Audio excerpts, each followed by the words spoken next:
Hey there, welcome to Broderos. Tonight, we've got hours of chilling horror stories combined with soothing rain sounds to help you relax and sleep. Before you drift off, leave a comment below and let us know where you're listening from and what time it is. And don't forget to hit that like button and subscribe right away. If you end up not enjoying it, you can always take it back later. Get cozy and let the fear take over. There are moments in life when time seems to stretch, as if the world around you is holding its breath, waiting for something to break the silence. I had experienced many sunrises before, some calm, others filled with the hum of the world waking up.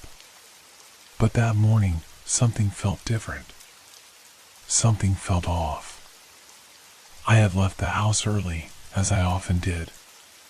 The air was cool and crisp, the kind of morning that made everything feel fresh, as though the world was being cleansed anew. The fog hung low, wrapping around the trees, blurring the line between reality and some half-formed dream. It was a morning that invited thought, one that urged you to reflect, to look inward. But it also brought with it a strange kind of unease. I had been walking for what felt like hours, though the time passed unnoticed in the thick haze. The sun was just beginning to rise, its light diffused by the fog, casting everything in a muted, silvery glow. But this sunrise, it wasn't like the others I'd seen. It was different. It wasn't the warm, golden light that filled the sky with promise. Instead, it was cold, distant, as though the sun itself was reluctant to show its face. As I walked along the familiar path, I began to notice the sounds, or more accurately, the lack of sounds. The usual chorus of birds, the rustle of leaves in the wind, they were gone. The world felt still, as though it was waiting for something. But waiting for what? I couldn't shake the feeling that I was being watched, though there was no one around. The trees, tall and ancient, seemed to loom over me, their branches creaking in the wind, but there was something about the sound that was unsettling, as though the trees themselves were whispering, sharing secrets that I wasn't meant to hear. I tried to brush it off. I was just imagining things. It had to be my mind playing tricks on me. But then, I saw it. The sun, still hidden behind the thick fog, began to emerge, just a sliver at first, like a pale, distant eye opening, peering through the mist. The light that filtered through the fog seemed to carry with it something I couldn't quite place. It wasn't warmth. It wasn't hope. It was heavy. The sight of it filled me with an inexplicable dread. The kind of dread that clings to your bones, that makes you feel as though you've stumbled into a place you weren't meant to be. I stood frozen, watching as the sun slowly climbed higher, its light casting long shadows across the landscape. The shadows seemed to stretch, twisting and turning in ways that defied logic, like they were alive, reaching out, calling to something buried deep within me. The feeling in my chest tightened. I couldn't tear my eyes away from the sun as it broke free from the fog, but as it did, I could have sworn I saw someone standing in the distance. A figure, barely visible, shrouded in the haze. I blinked, but it was gone. Just a trick of the light, I told myself. Just a shadow in the fog. But then, the air shifted.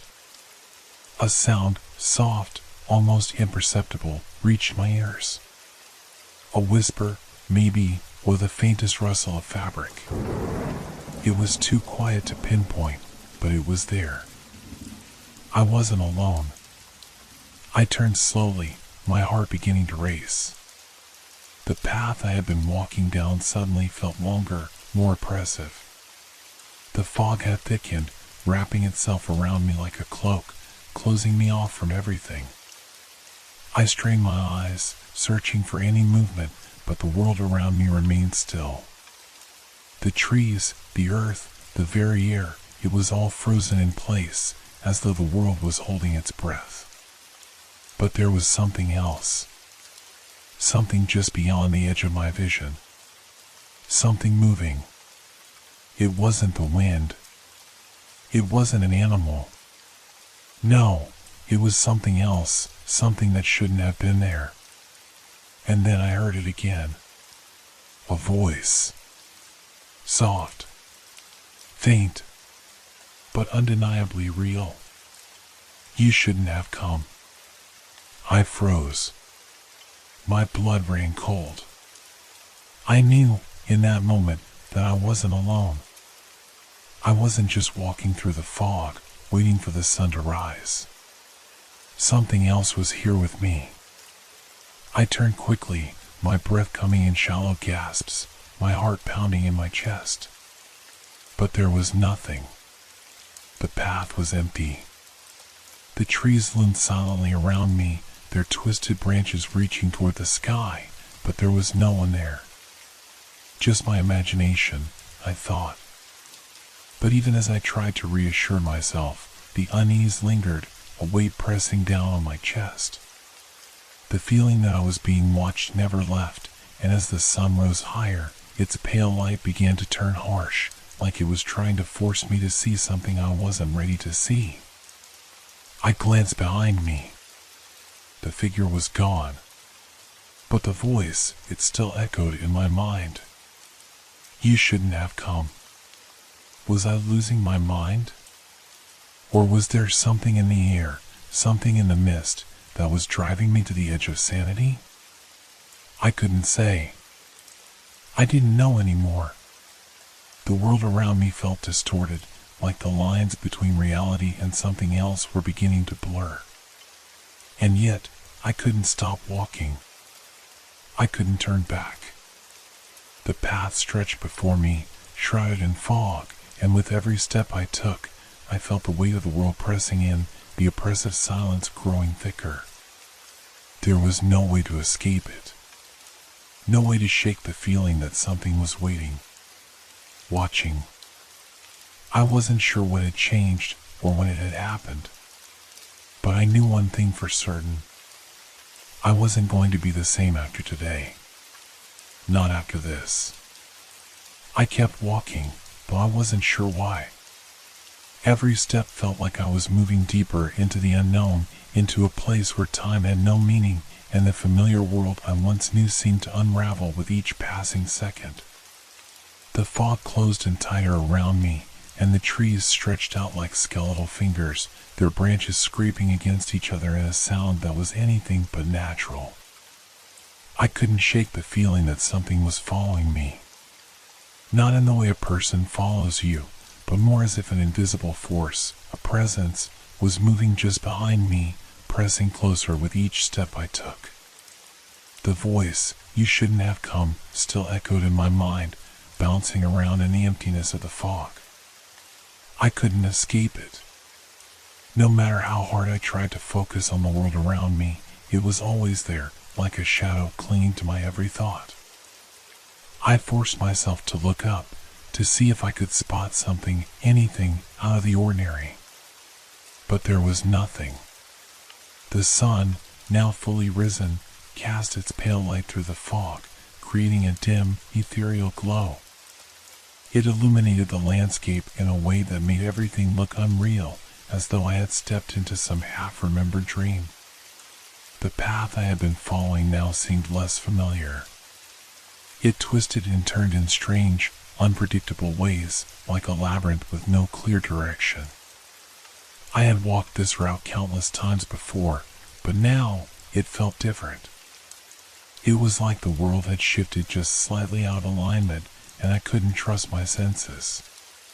The trees were taller, their gnarled trunks now looming over me like towering figures. The ground beneath my feet was soft, uneven, as if the earth itself had been unsettled.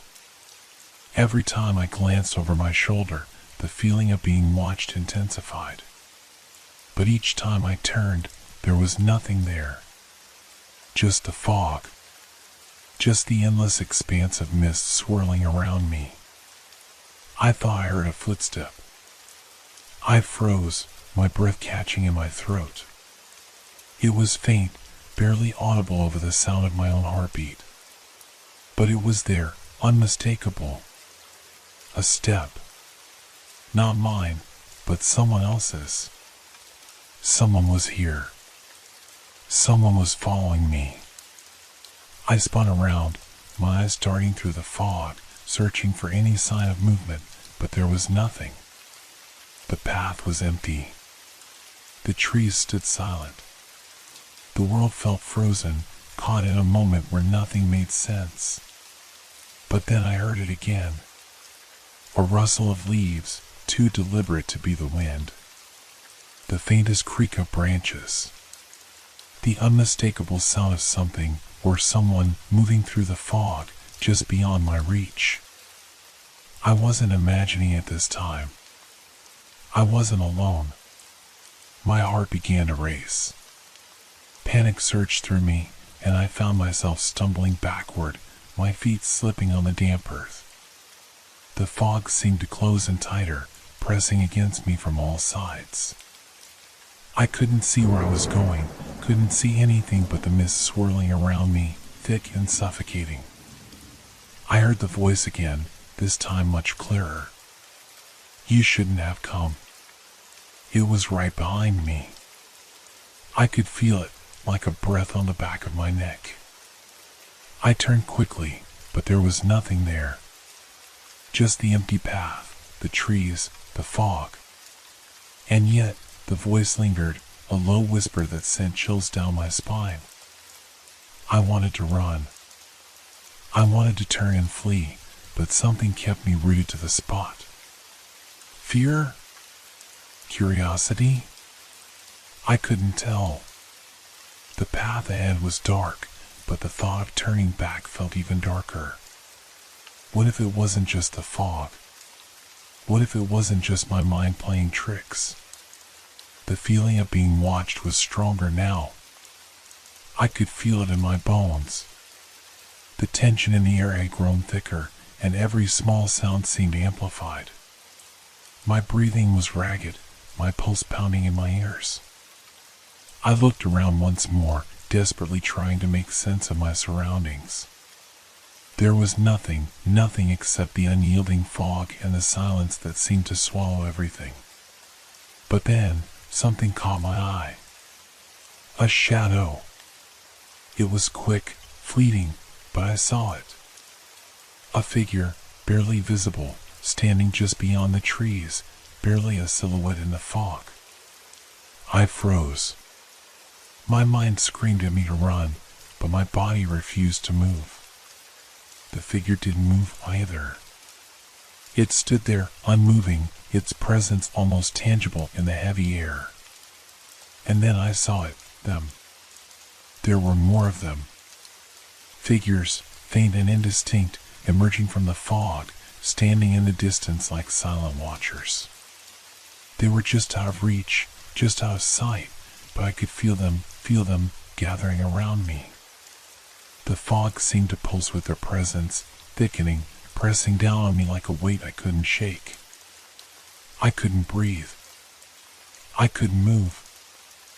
I felt something cold brush against my skin, like a hand, but no one was there. I stumbled backward, panic flooding my chest, but the fog was everywhere now, pressing on me from all sides. The figures were closer now, circling, their outlines sharp and unnatural against the mist. I could hear their whispers, soft, unintelligible, like 1,000 voices speaking at once. You shouldn't have come. The words, the voices, they were all around me. But there was no escape. The path had disappeared, swallowed by the fog. The trees were no longer familiar, their twisted forms now hostile, looming over me like giants. I was trapped. Suddenly, a flash of light pierced through the fog, cutting through the shadows.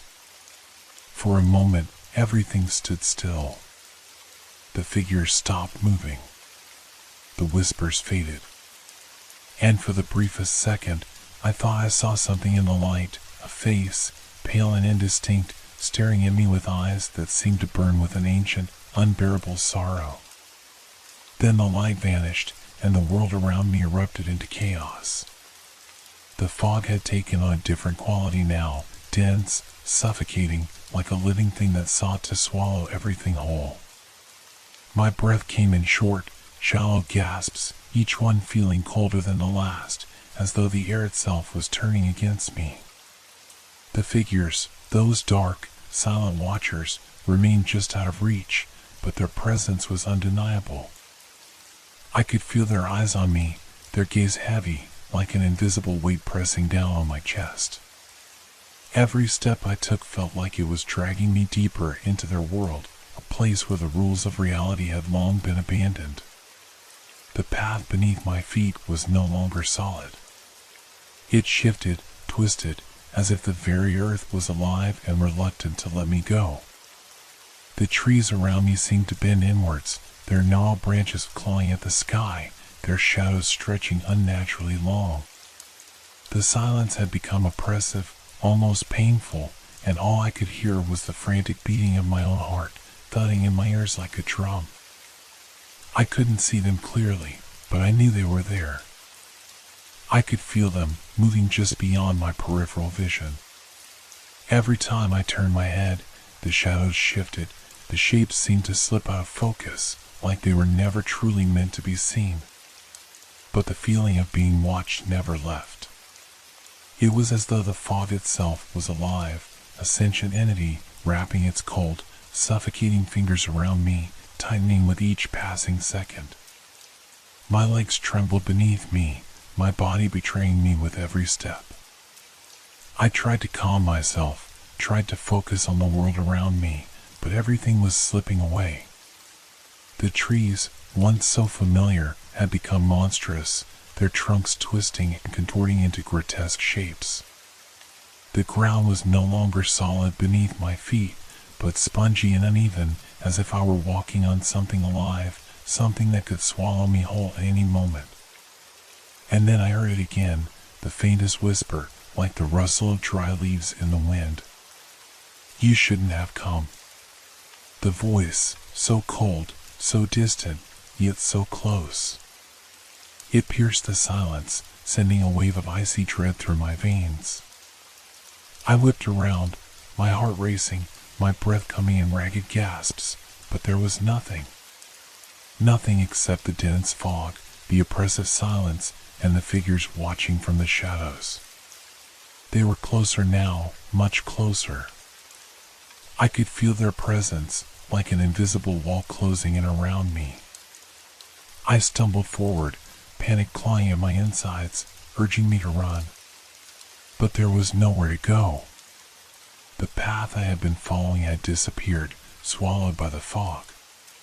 The trees, once spaced apart, had now grown so close together that they blocked out all light. The air was thick, choking, and every movement felt sluggish, as though the fog itself was pulling me down, holding me in place. "What do you want from me?" I wanted to scream, but the words caught in my throat. The fear, the suffocating terror, had rendered me mute. I could only stand there, frozen, as the world around me shifted and warped, becoming a nightmare from which there was no escape. Then, a crack. A sudden, sharp noise that echoed through the stillness of the fog. It sounded like something had broken, something large, something important. I whipped my head around, searching for the source, but all I could see was the thick, impenetrable mist. The crack had come from somewhere close, but it was impossible to pinpoint. I turned again, but this time, the figures weren't just shadows anymore. They were more, they were moving. I froze, my eyes locking onto one of them. It was tall, unnaturally so, with limbs that seemed to stretch and bend in ways that were not possible. The shadow, no, the thing, moved slowly toward me, its form flickering in and out of focus like a glitch in reality. Its face was hidden in darkness, but I could feel its gaze on me, burning through the fog, burning through my skin. Please, no.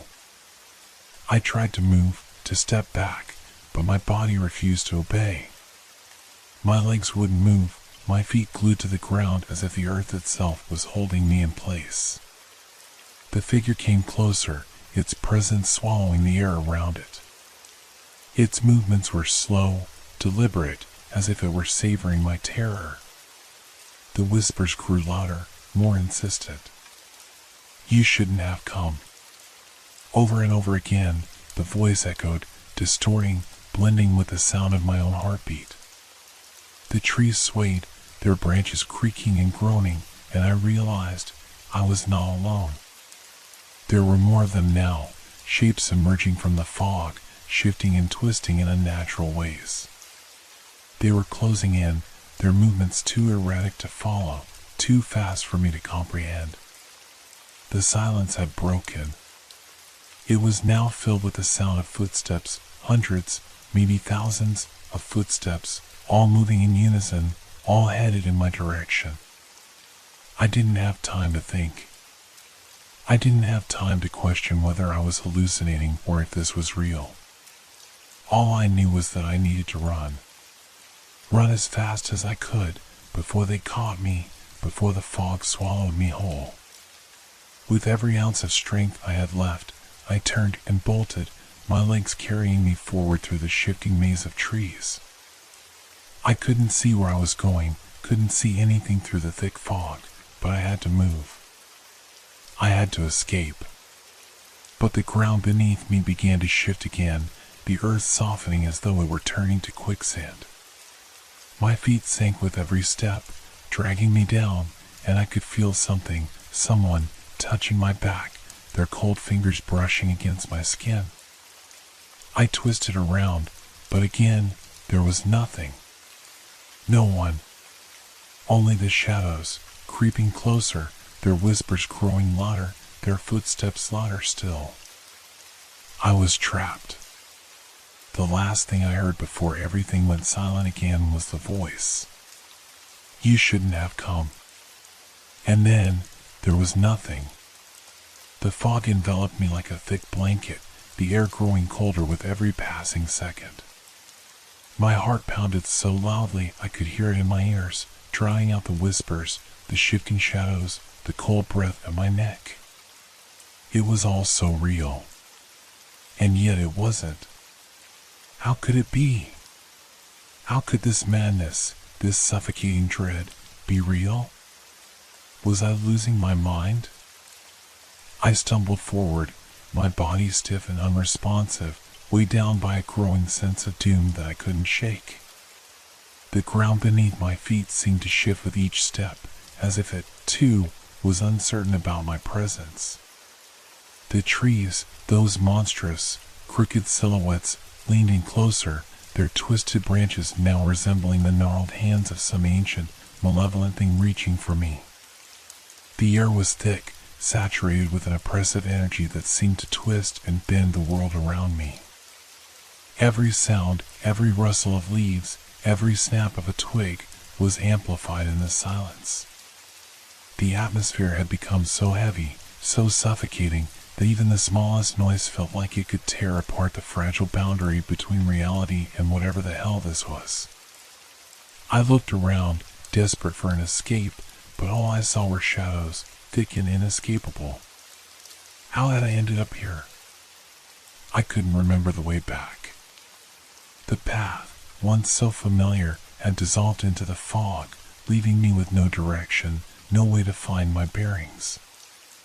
I had no idea where I was anymore. The whispers returned, rising above the crackling stillness. But now, they weren't just words. They were sentences that held meaning, sentences that dug into the very core of my thoughts. You can't escape. It's already too late. We've been waiting. The words hung in the air like a stench, clawing and sharp, cutting through the fog, digging deep into my chest. I clutched at my heart, trying to keep it from breaking, from ripping itself apart under the weight of the words, the fear. But the whispers continued, growing louder, more insistent. I wanted to scream, to tell them to stop, but my voice was gone, swallowed by the fog, drowned by the suffocating silence. I could feel them all around me now. Their presence was palpable, like hands brushing against my skin, or something far worse. The fog itself seemed to breathe, like a living entity that was slowly suffocating me. The cold was unbearable, gnawing at my bones, and my breath came out in ragged gasps, visible in the frosty air. The world was distorting again. The trees that had once been so large and imposing were shrinking, warping into something else. Their bark was now slick and wet, the limbs twisting into serpentine shapes, like snakes coiling around themselves. The shadows that clung to them pulsed, moving in rhythmic patterns, like something alive, something sentient. We're all here. The voice was no longer a whisper, it was a presence, one that filled the space around me. It seemed to come from everywhere and nowhere at once, wrapping itself around my mind. The air grew dense, as if it were pushing against me, pressing me further into the fog. I spun around, my chest tightening as panic clawed at me. Where were they? Who were they? Then, out of the corner of my eye, I saw something. A figure, standing still, shrouded in mist. Its form was distorted, flickering in and out of focus like an old film reel. I couldn't make out its features, but there was something about it that made my blood run cold. A silhouette that seemed all too familiar, yet impossible to place. I took a hesitant step toward it. My legs felt like lead, each movement a struggle. I was trapped in this suffocating fog, in this nightmare that was slowly turning real. But still, I couldn't stop myself. The pull, the need to know, was too strong. As I drew closer, the figure began to move. Slowly at first, then faster, its movements jerky, unnatural. My breath caught in my throat as it turned toward me, its face still hidden in the fog. But I could feel its eyes on me, cold, unblinking. And in that moment, I knew. I knew what it was. It was me. I stumbled back, a chill running through me that had nothing to do with the cold air. It was as if I were staring into some twisted reflection, a mirror that didn't reflect the truth, but something darker, something far worse. The figure, the thing, was me, but distorted, twisted beyond recognition. Its features were sharp and jagged, its eyes sunken and empty, yet filled with a rage that I had never felt before. You shouldn't have come, it said, its voice a perfect echo of my own. I turned and ran, not knowing where I was going, just knowing that I had to get away from that thing, from the reflection of myself that stared back at me with those hollow eyes. I could hear it behind me, following me, matching my every step. Every time I looked back, it was there, its grotesque figure looming in the fog, its eyes never leaving me. The fog thickened as I ran, swallowing everything in its path. The world around me shifted, twisted, like I was trapped in some endless maze of shadows and whispers. The trees that had once been a comforting presence now loomed like sentinels, watching, waiting. And then, just as I thought I couldn't run any longer, I stumbled into an open space, a clearing, barely visible through the fog. In the center of it, there was something, a shape, something I couldn't quite understand. It shimmered, flickered in and out of existence, like a mirage, something between the living and the dead. I stepped forward, drawn to it, as if it held the answers to everything. But just as I reached out, the figure behind me spoke again, its voice low and guttural. It's too late. And then everything went black. I woke up gasping for air, as if the very life had been sucked out of me. My body ached, my chest tight, but I couldn't remember when I had fallen asleep, or even if I had. The fog was gone, but the oppressive weight that had filled the air earlier still clung to me, like a phantom lingering just beyond the edge of my senses. It was still there, watching, waiting. I looked around, disoriented, my mind struggling to piece together the fragments of what had just happened. Was it a dream? A nightmare? The feeling in my gut, the one that told me something had shifted, something had changed, was undeniable. I wasn't sure where I was. The familiar trees of the forest had vanished, replaced by nothing but an endless stretch of desolate land, barren and lifeless. The ground was cracked, like it hadn't felt the touch of life in years. The sky, too, was devoid of color, a dull, lifeless gray, as though the sun had abandoned it long ago. I got to my feet, my legs shaky, and immediately felt the emptiness around me. It was too quiet. The usual sounds of the forest, the chirping of birds, the rustling of leaves in the wind, were absent. Instead, there was only a thick silence, no wind, no rustling, no heartbeat of life to remind me that this was real. But it didn't feel real. None of it did. I looked down at my hands, expecting to see dirt, grime, some sign that I had been running through the forest, but there was nothing. My clothes were clean, my skin unmarked, as if I had stepped out of some dream, untouched by the nightmare that had only moments before seemed so real. But I knew, deep down, that it hadn't been a dream. I could still hear the echoes of those words, that voice, the one that had been me, but wasn't me. It's too late. The air around me seemed to pulse, thick and heavy, but there was no source, no explanation for the presence that hung in the space like a thick fog.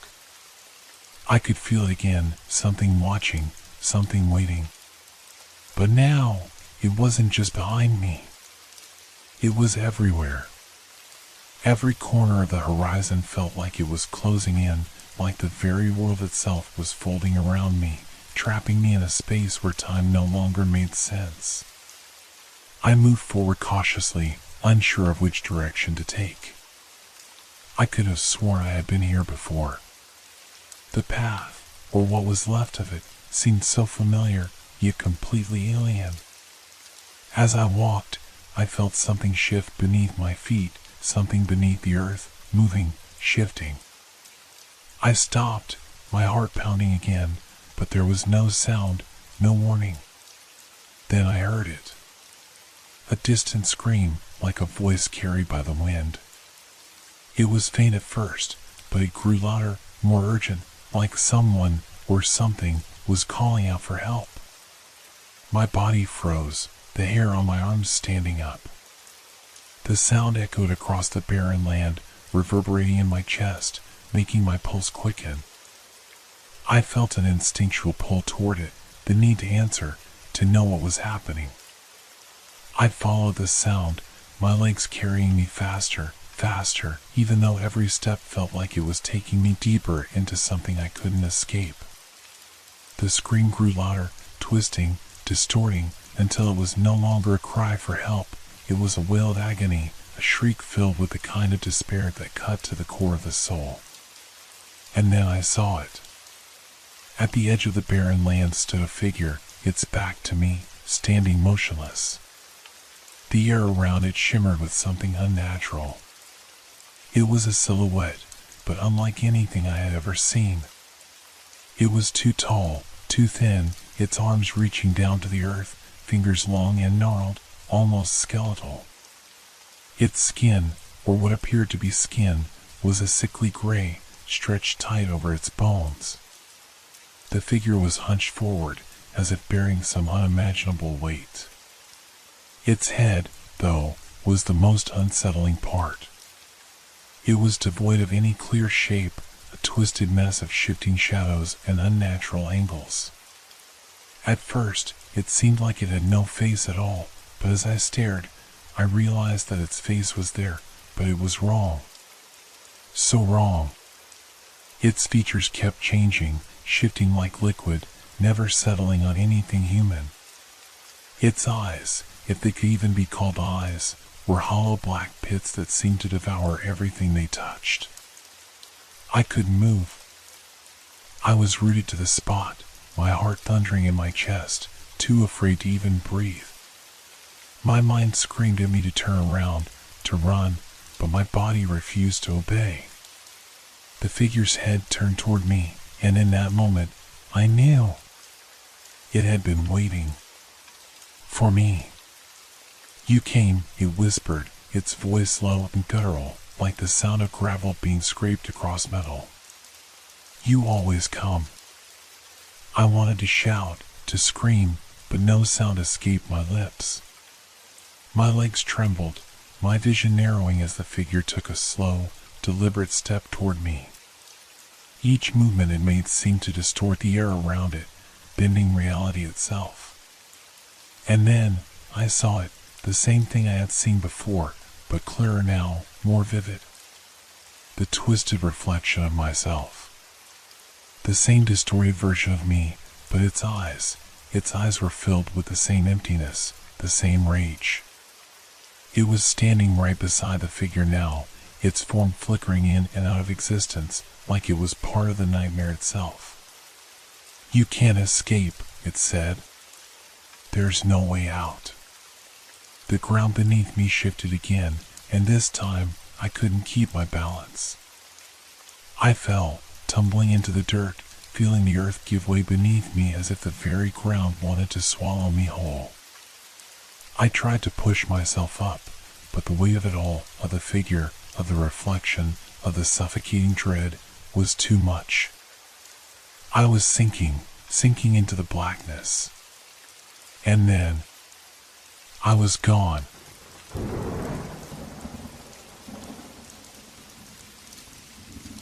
The first time I heard it, I thought I was imagining it. At first, it was just a whisper, so faint, so distant, I couldn't be sure it was real. But then it called again. Come to me, child. The voice carried with it an unsettling calmness, as though it were pulling at the very core of my soul. I shivered involuntarily, a deep, gnawing unease creeping over me. I had been alone in the woods, walking aimlessly like I often did, trying to escape the weight of my own thoughts. My mind felt frayed, and the familiar trail I had walked countless times had taken on a strange, unfamiliar air. It was early evening, the sky bruised purple and orange as the sun set beyond the horizon. The forest around me was silent, save for the rustling of leaves in the faint breeze. But that voice, it felt as though it were close, yet too far away, like it was coming from deep within the earth itself. Come to me, child. My pulse quickened, and I stopped in my tracks.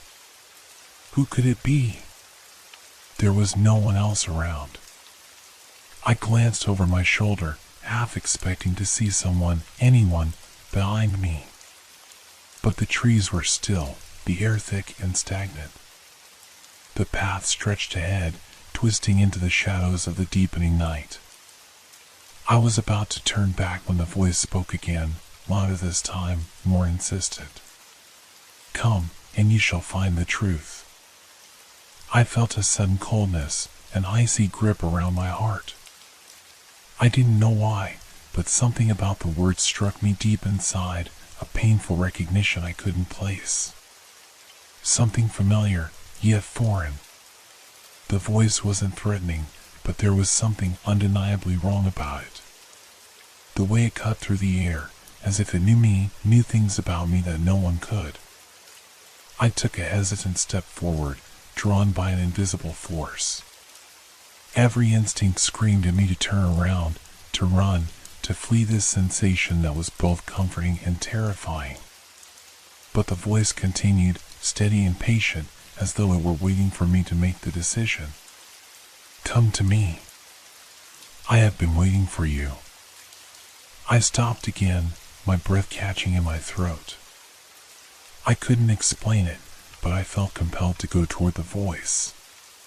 There was a strange, magnetic pull in the pit of my stomach, like the promise of something long sought, something buried in the deepest recesses of my being.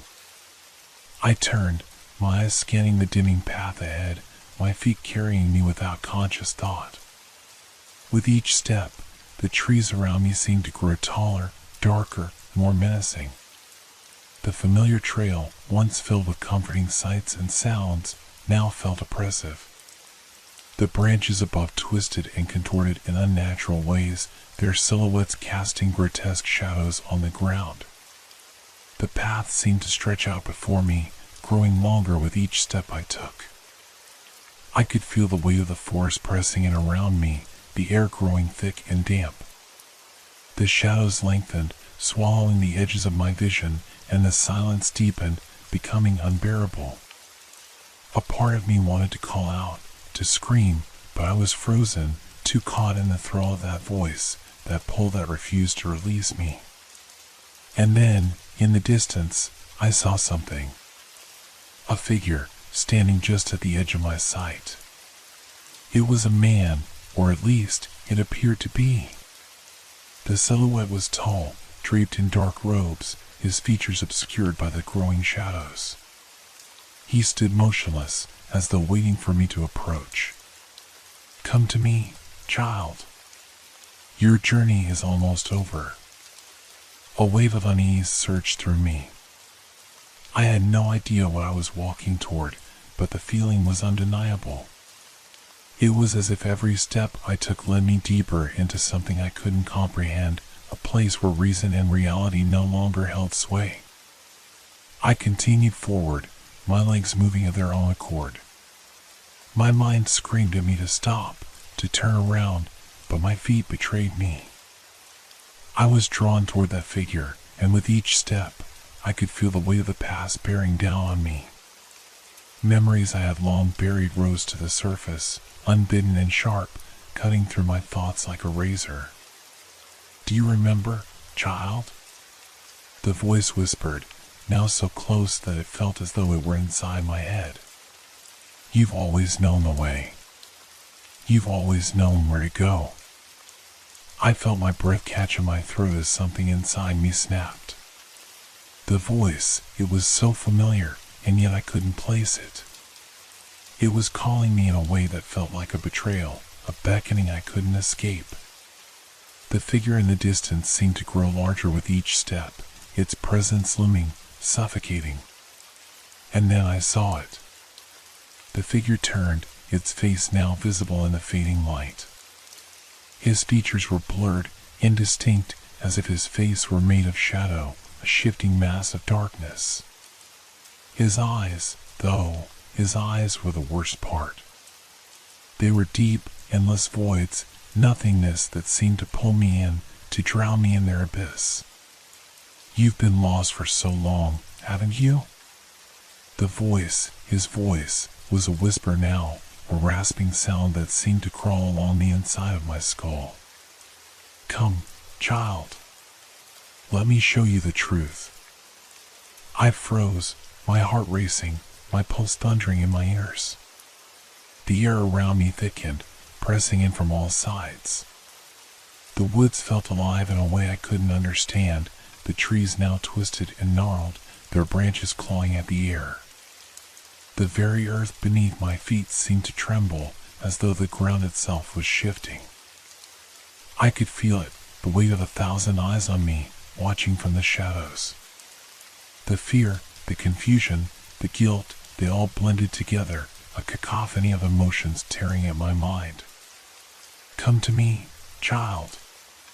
It is time." I wanted to scream. I wanted to run.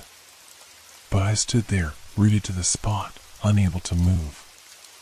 The figure reached out, his hand outstretched, beckoning me closer.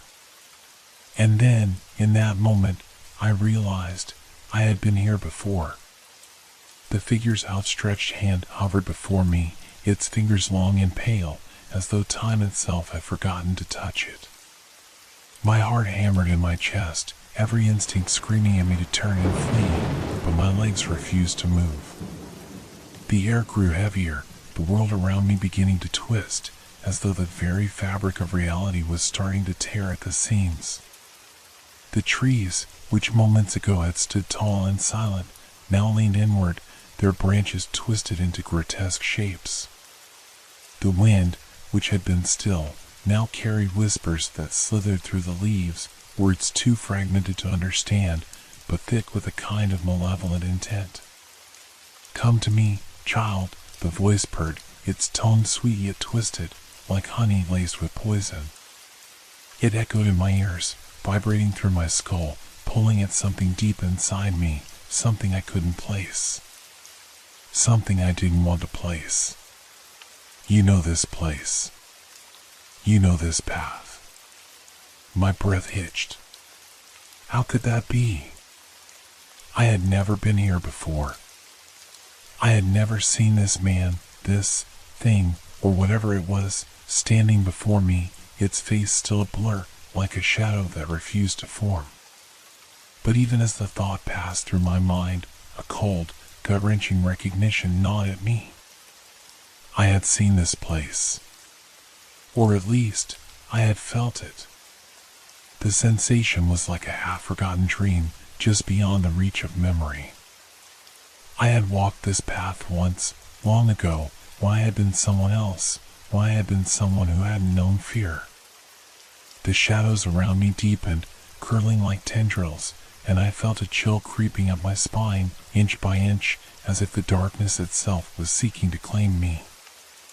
I took a step back, but my feet felt heavy, as though the ground had turned to mud beneath me, pulling at my every movement. The air was thick with something foul, a stench that reminded me of rot, of death, of things long forgotten. "Don't you remember?" The figure's voice was now closer, its presence suffocating, pressing in from all sides. "You have always belonged here. You were never meant to leave." I wanted to scream, to fight, to break free from this suffocating grip that was tightening around me. But every muscle in my body felt paralyzed. The whispering winds grew louder, their voices growing more distinct, their words now clear and sharp. "It's too late now," they hissed.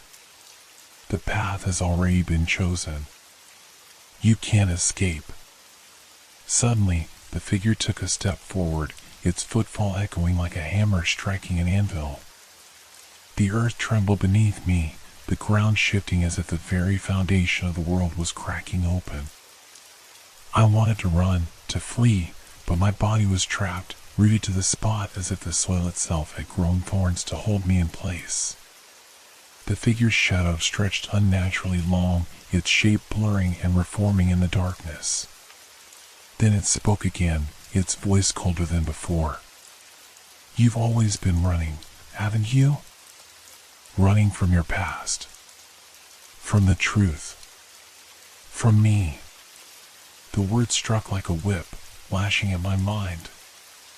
My stomach churned with the sudden realization that it was right. I had been running. From what? I couldn't remember. The fog in my mind deepened, clouding my thoughts. The figure stepped closer still, its eyes, those hollow, empty eyes, now fixed on me. I could feel them, even though they were empty. They were seeing into me, tearing through every part of me, unraveling my very soul. "You think you can escape the truth?" The figure's voice had taken on a mocking tone now, a quiet laugh that was more like the scraping of nails across glass. "There is no escape, child. You've already found what you were meant to find." I could feel the walls closing in around me. The air was thick, suffocating, and the whispers had become a constant buzz, drowning out my own thoughts. The figure's face remained obscured, but its presence loomed larger with every passing moment. It was growing closer, its shadow stretching across the ground, consuming everything in its path.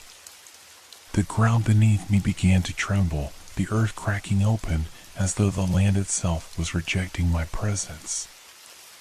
I felt a sharp pain in my chest, a pressure that made it difficult to breathe. The whispers rose to a deafening crescendo, their voices now a dissonant symphony of mocking laughter and sorrow.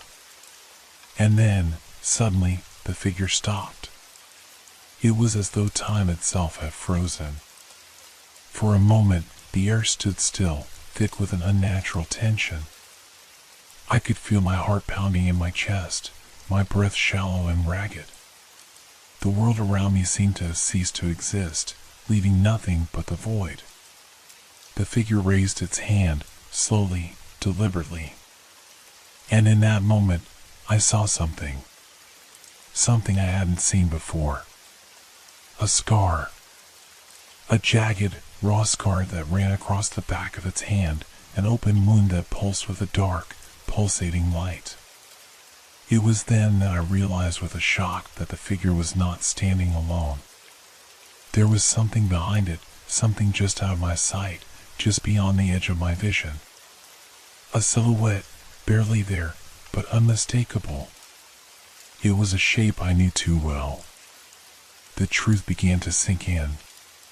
The reality I had been running from all these years was here. In this place. This nightmare. The figure's voice cut through the silence like a blade. It's time to remember. It's time to face what you've done. My mind reeled. I tried to scream, to call out, but the words caught in my throat. I couldn't speak. I couldn't move. The shadow behind the figure stretched forward, and the air around me became suffocating. The earth beneath my feet began to crack, and I felt a pull, a sinking, a downward spiral into darkness. I tried to reach for something, anything, to stop it. But there was nothing. The shadows consumed me. The silence that followed was suffocating.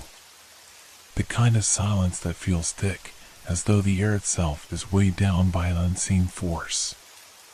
My mind was a jumbled mess of fragmented thoughts, an endless loop of images I couldn't place, sounds I couldn't understand. I had felt the ground crack beneath me, had heard the world tremble, but now there was nothing. No sound, no movement. Nothing except for the faint, rhythmic beating that echoed deep within my chest, like the pounding of a drum far away. It was my heartbeat. At least, I hoped it was. There was no way of knowing for sure. My body felt heavy, as though I was submerged in some kind of thick, viscous substance, and my limbs moved with a sluggishness I couldn't explain. I tried to open my eyes, but the darkness clung to me like a second skin. I could feel it pressing against me, an oppressive weight that made it impossible to focus. Slowly, painfully, I pulled my hand up to my face, as though trying to assure myself that I was still alive. My fingers trembled as they brushed against my skin, but there was something wrong. My face, it wasn't quite right. My skin felt cold, unnaturally cold, as though I had been lying in the dark for an eternity. I touched my forehead and recoiled, the sensation of wetness against my skin sending a shiver down my spine. Blood? Sweat? I couldn't tell. It felt like I was becoming part of the darkness itself, my own body slipping away into the void. And then, the sound came. It was a whisper at first, faint, almost imperceptible. But it grew louder, clearer, until it was a low murmur that vibrated through my skull, crawling beneath my skin. The words weren't clear at first, just fragmented bits and pieces that felt like echoes from some distant place. But as the voice grew louder, the meaning behind the words began to crystallize. Come closer. Come and see. Come and remember. The voice wasn't coming from anywhere.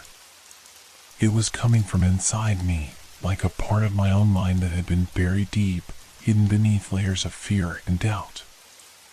I wanted to turn away, to block it out, but I couldn't. The voice held me captive, forcing me to listen. It's time, child. Time to wake up.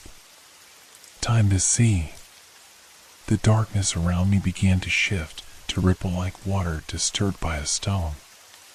Slowly, painfully, I opened my eyes, my vision blurred by a mixture of fear and disorientation.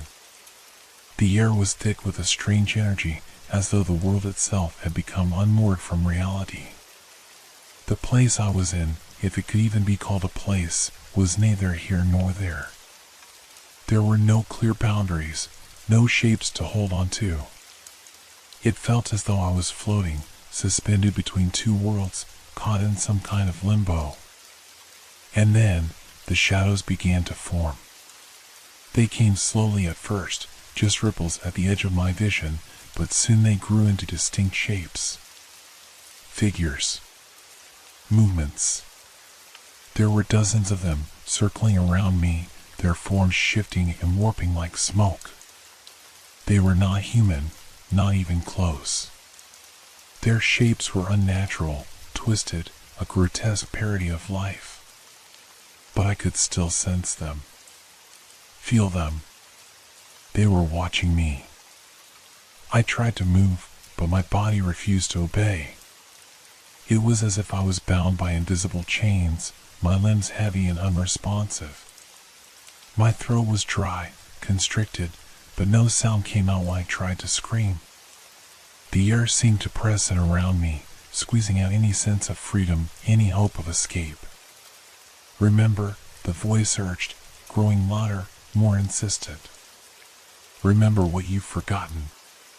Remember what you've lost. I shook my head, but it didn't help.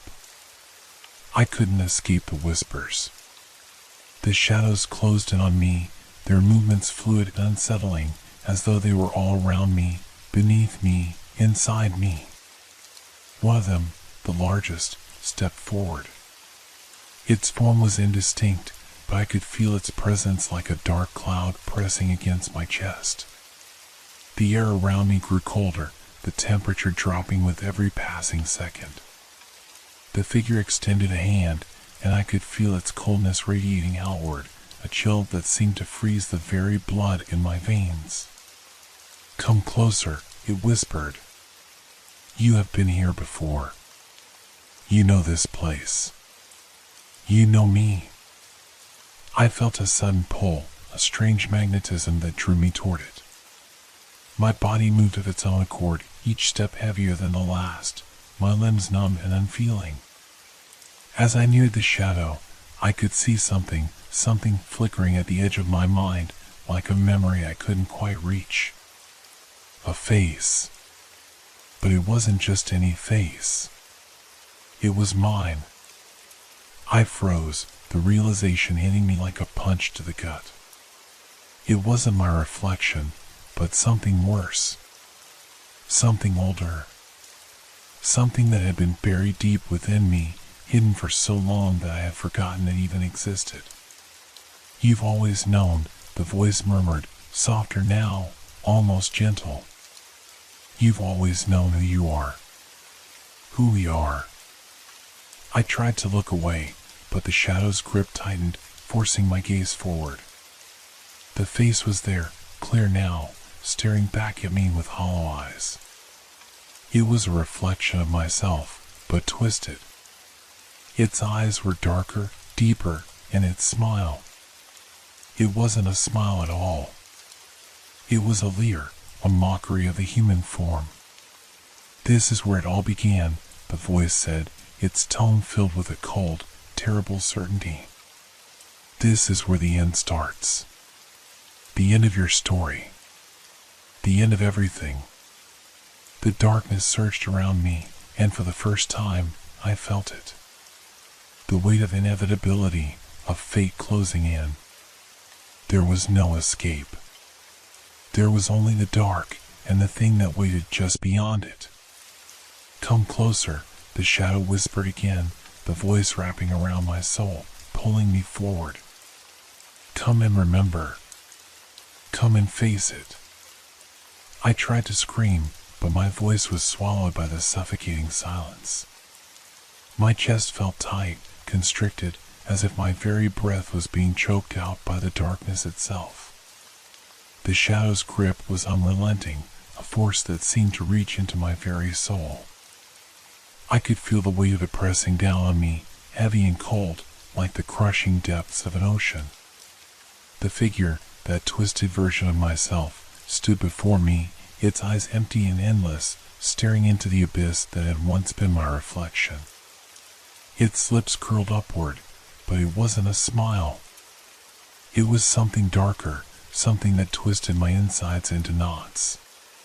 The longer I stared into those hollow eyes, the more I felt like I was losing myself, my sense of reality slipping through my fingers like sand. "You don't remember," the voice whispered, soft yet heavy with truth. "You don't remember what you've done, what you've become." I wanted to look away. I wanted to close my eyes, to shut out the vision that was slowly consuming me. But I couldn't. The pull was too strong, and the shadow's presence, its essence, was wrapping around me like a tightening noose. The deeper I gazed into its eyes, the more fragments of my past began to resurface. Glimpses of memories, flashes of images I couldn't quite place, came flooding back. There was a house. A large, decaying mansion, its windows dark and broken. I had been there once, hadn't I? I could hear the echoes of voices calling my name, distant and haunting.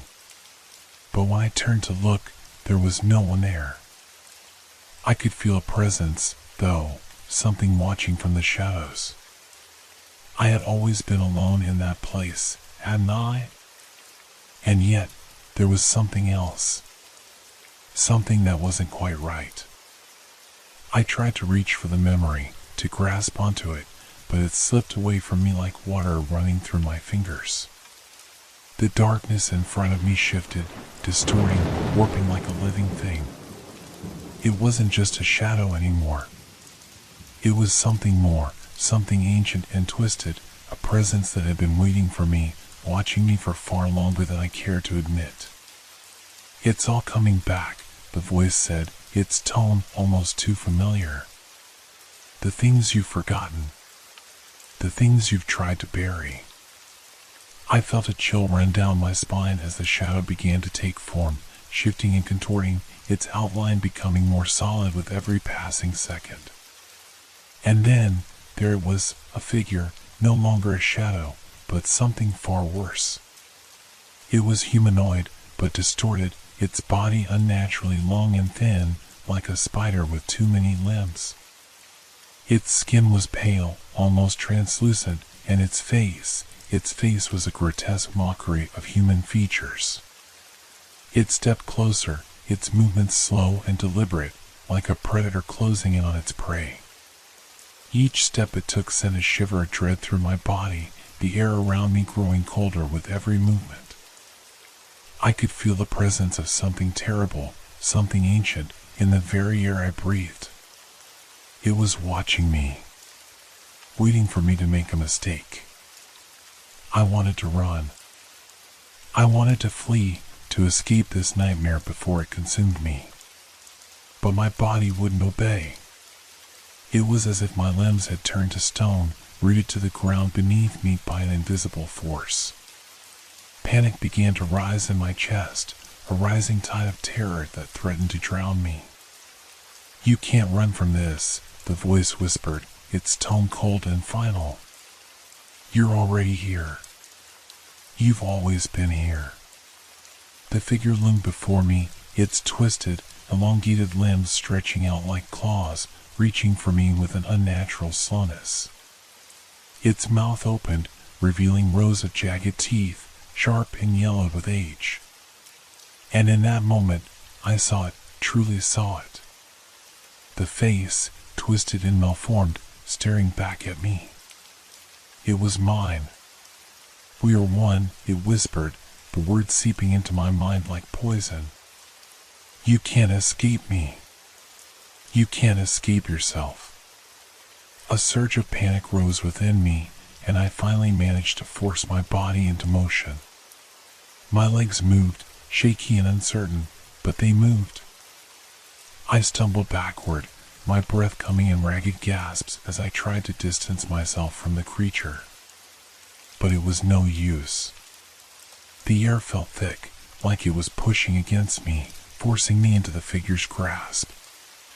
I ran. I don't know how long I ran, how far I went. The world around me blurred, twisted, as if reality itself was unraveling. I could hear the figure's voice echoing in my ears, calling me, urging me to stop. But I couldn't stop. I couldn't face it. Not yet. The ground beneath me suddenly gave way, the earth crumbling, and I was falling into the darkness. I woke up with a start, gasping for air, my heart pounding in my chest. My hands were shaking, and I could feel the sweat clinging to my skin. The nightmare, no, the vision, had been so real. It had felt like I had been there, in that place, for hours. But I was awake now. I was back in the real world. At least, I thought I was. I looked around, my eyes scanning the room. Everything seemed normal, too normal, as if nothing had changed. The walls were the same, the furniture undisturbed. But there was something wrong. Something off. I could feel it in the air, a lingering presence that wouldn't go away. It wasn't just the fear. It wasn't just the nightmare. It was something deeper, something I couldn't explain. And then, from the corner of my eye, I saw it. A shadow, moving. I turned, but there was nothing there. Just the usual quiet of the room. But I knew that it was watching me. I could feel its gaze on the back of my neck, cold and unrelenting. "It's not over," the voice whispered, low and guttural. "It's only just begun." I sat up quickly, the cold sweat still clinging to my skin, my mind racing. I had to steady my breath, had to fight against the overwhelming panic that threatened to rise again. My heart hammered against my ribs, each beat echoing in the stillness of the room like a drum. I clenched my fists, my nails digging into the palms of my hands, trying to anchor myself back to reality. But reality was slipping through my fingers like water. I got up, shaking on my legs, and moved toward the window. My hand trembled as I pulled back the heavy curtains, the faint morning light cutting through the darkness. The world outside seemed normal. The same familiar houses, the same trees, the same empty street. But I knew better. The quiet was wrong. It was too quiet. I felt eyes on me, eyes that weren't there, eyes that had been following me since I first stepped into the fog. The shadow had whispered my name, called me in my sleep. But what was it? What was it really? And why did it feel like I was being pulled back into something I could barely remember, but that was undeniably familiar? I forced myself to take a step outside. The cold air hit my face, sharp and biting. It was early, too early, the sun just barely starting to rise above the horizon, casting a weak, pale light over the fog that still clung to the earth. The air smelled of dampness, of decay. I tried to ignore the gnawing feeling in the pit of my stomach as I walked, my feet taking me to the edge of town, toward the old house, the one that had haunted my dreams, the one I had tried to forget. It had always been there, looming on the outskirts of my mind, a memory I could never quite shake. I hadn't been there in years, hadn't thought about it in months, but something, some deep, primal part of me, was drawn to it now. The fog thickened the farther I walked, creeping along the ground like tendrils, reaching up and curling around my legs. The air was heavy, stifling, and the world felt distorted, as if the space around me was bending, warping, losing its shape. It was like I was walking through a dream, or perhaps a nightmare. I couldn't tell anymore. And then, Just like that, I was standing in front of it. The mansion. The place I had been trying to avoid. I hadn't even realized I was walking toward it until I was already there. It stood before me, towering and dark, the windows broken, the walls crumbling, as if time itself had been too afraid to touch it. I stood there for a moment, frozen, the silence wrapping around me like a shroud. The fog swirled in the air, swirling around the base of the house, as if the building itself was exhaling a slow, steady breath. A creaking sound echoed from inside, followed by the faintest whisper. My heart skipped a beat. I wasn't sure if it was real or just in my head, but it felt as if someone, was calling me. I stepped forward. The door creaked as I pushed it open, the hinges protesting, groaning under the strain. It was pitch dark inside, the faint light from outside barely breaking through the grimy windows. The floorboards groaned under my weight as I stepped inside, my breath shallow, my pulse quickening. The air was thick with dust and something else, something I couldn't place, but it felt wrong. Like a stain on the air itself. It's here, the voice whispered again, so close now, I could almost feel it in my ears. You're here because you have to be. I didn't want to listen. I didn't want to believe. But as I stood there, in the darkness, I knew I had no choice. I was already inside. I stepped forward again, my footsteps echoing in the hollow space. The house seemed to stretch out before me, endless corridors and doorways leading nowhere. And then, I saw it.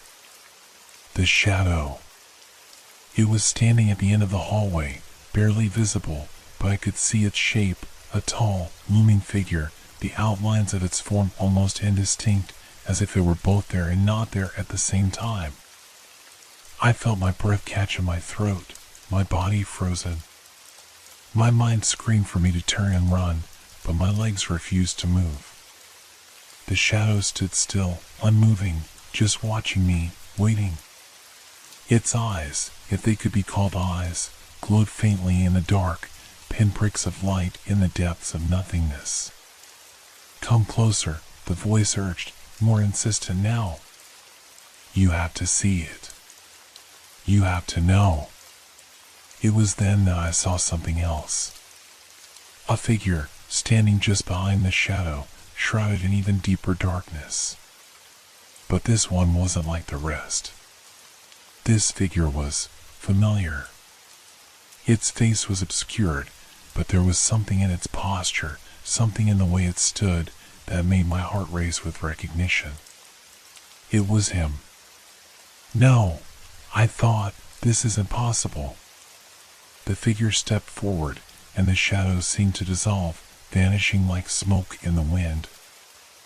I stumbled back, my breath ragged, and I watched as the figure grew clearer. It was a man. But not just any man. It was the shepherd from my dream. The one I had seen standing in the field, his face hidden beneath a hood. But this time, there was no mistaking it. His face was familiar, too familiar. I blinked, and the figure was gone. But I could still feel his presence. The voice came again, sharper now, its words biting into my thoughts like icy needles. You've been running for so long. It's time to stop. I didn't know what to do. I didn't know how to stop running. I didn't know how to stop myself. And then, in the darkness, I heard it. A single, unmistakable sound. The sound of footsteps. But they weren't mine.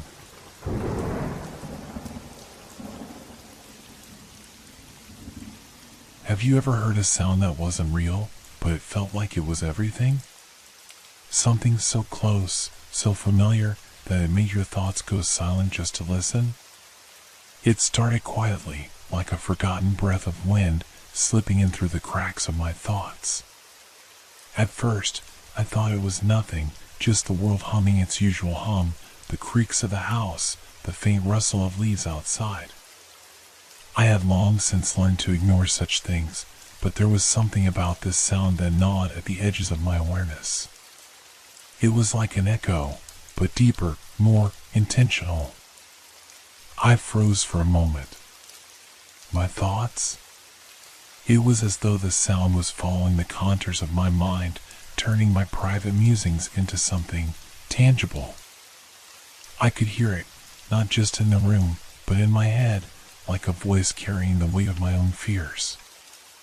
I couldn't place it at first.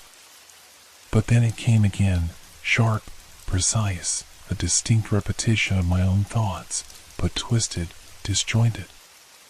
The air in the room felt thick, too still. Even the usual night noises had disappeared. No creaking floorboards. No sounds of the street outside. Just silence. The silence was almost suffocating. I had been living in this house for over a year now, a small, modest place at the edge of the town. It wasn't much, but it was mine. It had a certain charm, a sense of comfort that made me feel like I could hide from whatever lurked outside and from whatever lurked inside my own head. But tonight felt different. I stood in the middle of the living room, staring into the shadows of the hallway. A sudden chill crept along my skin, and I couldn't shake the feeling that someone, was waiting there, just out of sight. I shook my head, trying to dismiss the thought. It's nothing, I told myself. Just the wind. It's late. You're tired. But the thought wouldn't leave. It was like the echo kept bouncing around, growing louder, and I was trapped in its repetition. I tried to ignore it. Tried to focus on the flickering candlelight, the soft glow from the street lamp outside filtering through the window.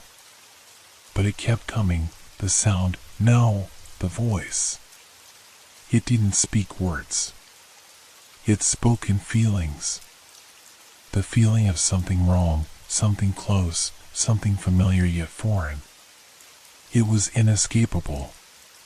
The longer I stayed still, the louder it became, until it was all I could hear, all I could feel.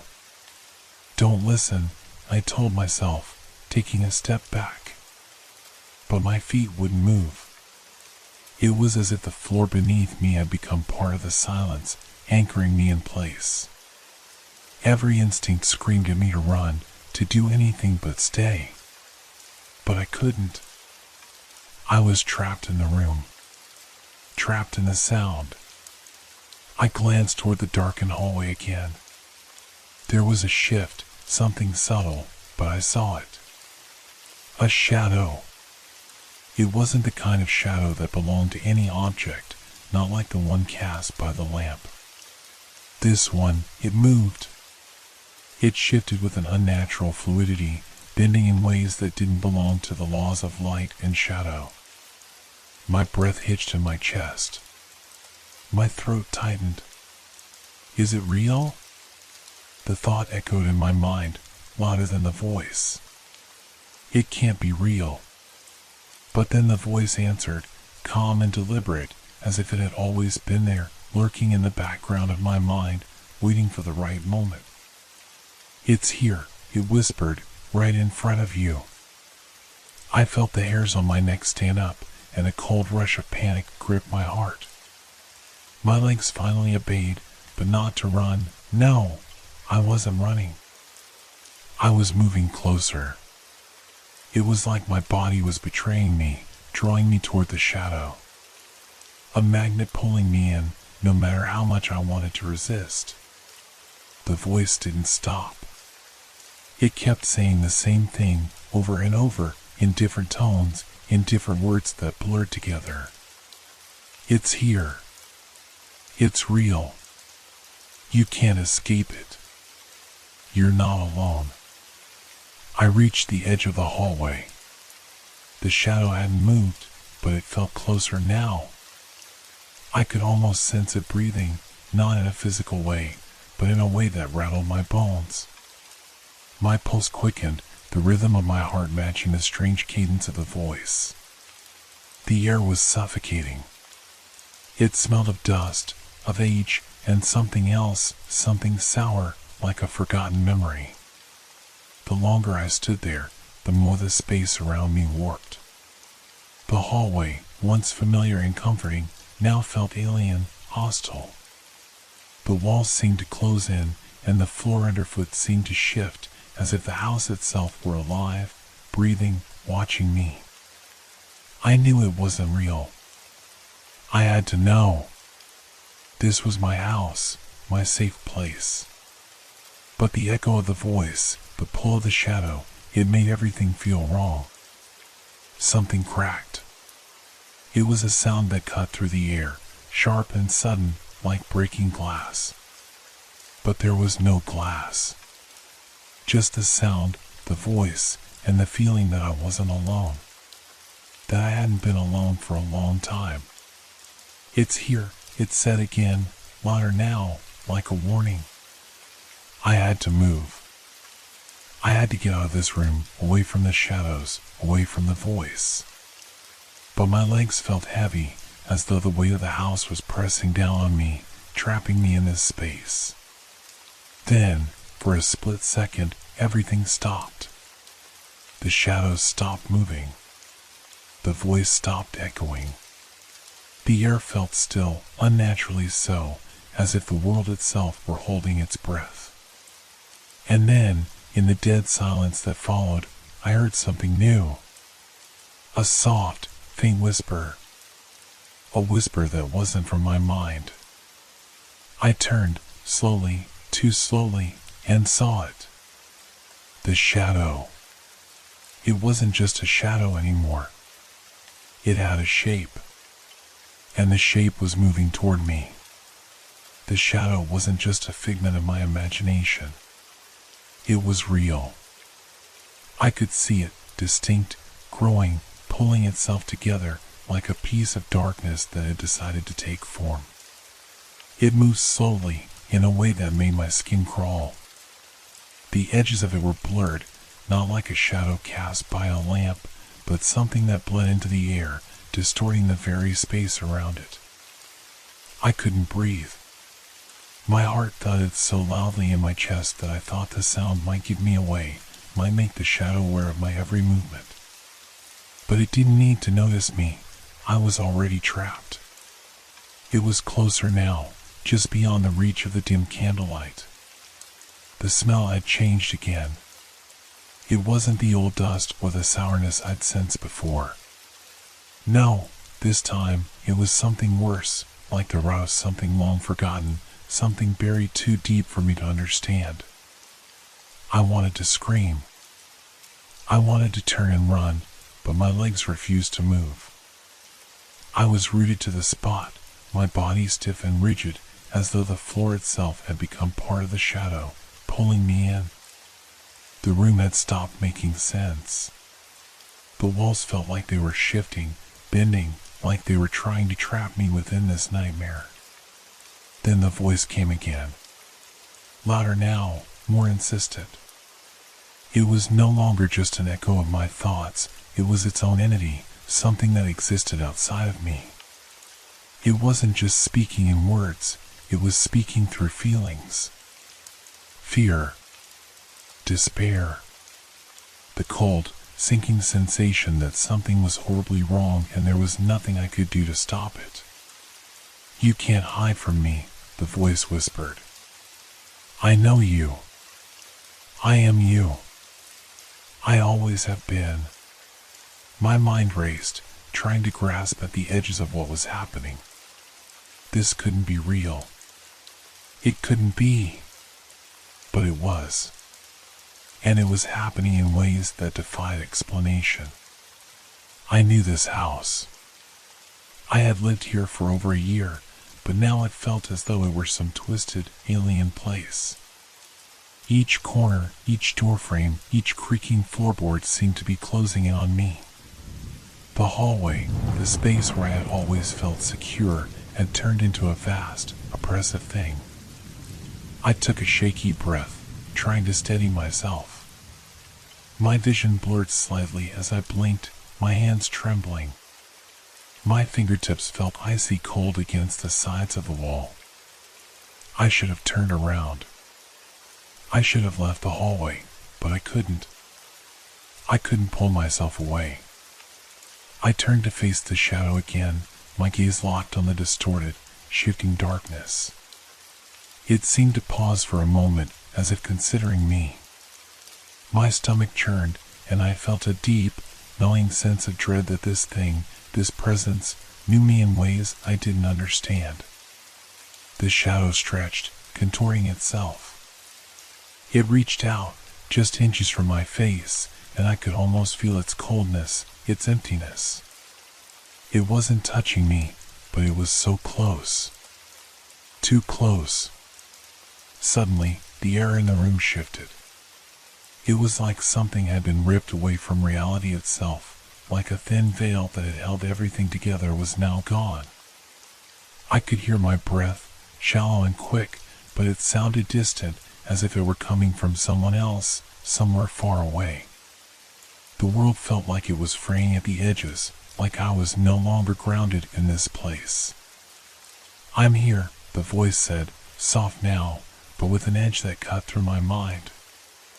"You can't run from yourself." A chill ran down my spine. What did it mean? Run from myself? I couldn't think. I couldn't concentrate. The world had become a series of disconnected images, shadows on the walls that weren't my own, shapes in the corners of my eyes that moved when I wasn't looking.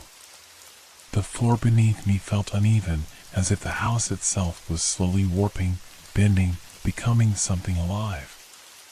The shadow finally spoke again. This time, its voice was different. It was almost soothing, comforting. But it was a comfort that felt wrong, that made my stomach twist. "You've always known this was coming," it whispered. "This isn't new. You've been waiting for me." I shook my head, trying to clear my thoughts, but the voice echoed inside me, its words twisting into a knot that I couldn't untangle. The darkness pressed in from all sides, filling the room with its oppressive weight. I reached out, my hand trembling, toward the wall, desperate for something solid, something real to anchor me. My fingers brushed the surface of the wood. The moment I touched it, everything changed. The shadow recoiled. It didn't retreat, not exactly. But it faltered, its shape shifting and stuttering. For a fraction of a second, I saw something other than the darkness that had been crawling toward me. It was a face. A face, twisted and disfigured, with hollow eyes that seemed to stare into the very core of me. I screamed, but no sound came out. I pulled my hand away, stumbling backward, my mind racing. The face was gone, replaced by the unfeeling, swirling blackness. The shadow was just a shadow again, but it was worse. It wasn't a thing of darkness, it was a thing of emptiness, a presence that could bend space, twist reality. It was everywhere. "You can't escape," it whispered, louder now, filling my mind with its cold certainty. "You belong to me." I backed away again, my legs finally moving, but it was too late. The shadow didn't need to chase me. It was already inside me. I ran, but the house no longer felt like a place where I belonged. Every step I took echoed through the hollow corridors, and the sound was suffocating. It was as though the walls themselves had become a part of the noise, amplifying each frantic footstep until the air was heavy with it. I couldn't hear anything else, no sound from the outside world, no quiet hum of the night. Only the pounding of my heart and my breath, ragged and shallow. The hallway seemed to stretch on forever, twisting in impossible ways, the walls warping in the dim light. The front door was ahead of me, but it felt miles away. I reached for the handle, desperate to escape, but as my fingers brushed the cold brass, I felt it again, the shift in the air. The way it went from still to charged, like the world itself was holding its breath. It's here. The voice. It had come back, but it wasn't just in my head anymore. It was all around me, inside the walls, under the floorboards. Every surface of the house seemed to whisper its presence. I could feel it, lurking, just behind my thoughts. My hand hovered over the door handle, but I couldn't make myself turn it. Something was stopping me. A force that was stronger than my fear, more insidious than my panic. I pulled my hand back, feeling as though I had been burned, the sudden touch of the cold door handle now sending a deep chill through my body. I backed away, stumbling as I turned to face the rest of the house. There was no place left to run. The shadows had already followed me into every room. They were no longer just lingering in the corners, they were filling the space, crawling along the walls, pooling on the floor like liquid darkness. You can't escape me. The voice was different now, almost tender. It was no longer mocking, no longer a threat. It felt familiar, as if it were speaking to me from within, from the very core of my being. I could feel my breath catch in my throat. The realization hit me like a hammer. It knows me. I tried to steady myself, to find a sense of clarity amidst the chaos. The house wasn't just alive, it was part of this thing, this presence, this shadow. I couldn't tell where the house ended and it began. It was all one, and it was pulling me deeper into its grip. I looked around, trying to make sense of the madness. The kitchen door was slightly ajar, a sliver of light spilling through. The silence felt oppressive, like the weight of the world was pressing down on me, making it harder to breathe. I wanted to run, but my legs were shaking, betraying me. I had no strength left to fight. I heard something move behind me. A scrape against the floor, soft but unmistakable. My heart skipped a beat. It was close. Too close. The shadow wasn't just a presence now. It was tangible, a force that surrounded me that I could almost touch. I turned quickly, but there was nothing there, just the empty hallway stretching out before me, the same as it had been moments ago. The walls were still breathing. The air was still thick with that feeling of wrongness. I shook my head, trying to clear the thoughts that were swirling in my mind. No, I'm just imagining it. I'm losing my mind. This is just stress. It's just. The whisper came again, louder this time, cutting through my thoughts. It's all real. Everything. Every part of you. Every part of this house. I staggered back, my vision swimming. The walls seemed to pulse, as if they were alive, pushing in on me. My fingers trembled as they touched the kitchen counter, grounding myself in the motion, the feel of something solid under my hand. I looked down, and that's when I saw it. A mark on the counter, faint but unmistakable. A dark smudge, as if something had been dragged across it, leaving behind an imprint of something. Something that wasn't quite a stain, but something worse, more visceral. My breath hitched in my throat. I didn't want to touch it. I didn't want to acknowledge it. But I couldn't help myself. My fingers hovered over it, trembling as if drawn by an invisible force. I wiped at the smudge with my sleeve, but it didn't come off.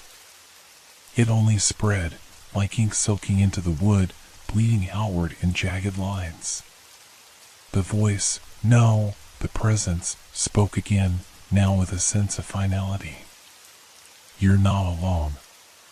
You never have been. My stomach turned. I backed away from the counter, my eyes wide in disbelief. The room felt smaller now, tighter, as if the space itself was closing in around me. The kitchen was no longer just a room. It was a cage. And then, just as quickly as it had started, the whisper stopped. Everything stopped. The air became still, too still. The house, once alive with movement and sound, fell into a suffocating silence. I couldn't hear my breath anymore. I couldn't hear anything. But then I heard something else. A faint creak from above. No. I didn't want to look. I didn't want to face whatever had made that sound. But my body was already moving before my mind could catch up. I glanced up toward the ceiling, my pulse racing. The darkness above me seemed deeper, more unnatural than before. It's coming. The voice was calm now, almost soothing, as though it was guiding me towards something inevitable. I could feel it, something was descending from the darkness above. Not just a shadow, but something solid. Something with weight. Something that had been waiting. I couldn't run.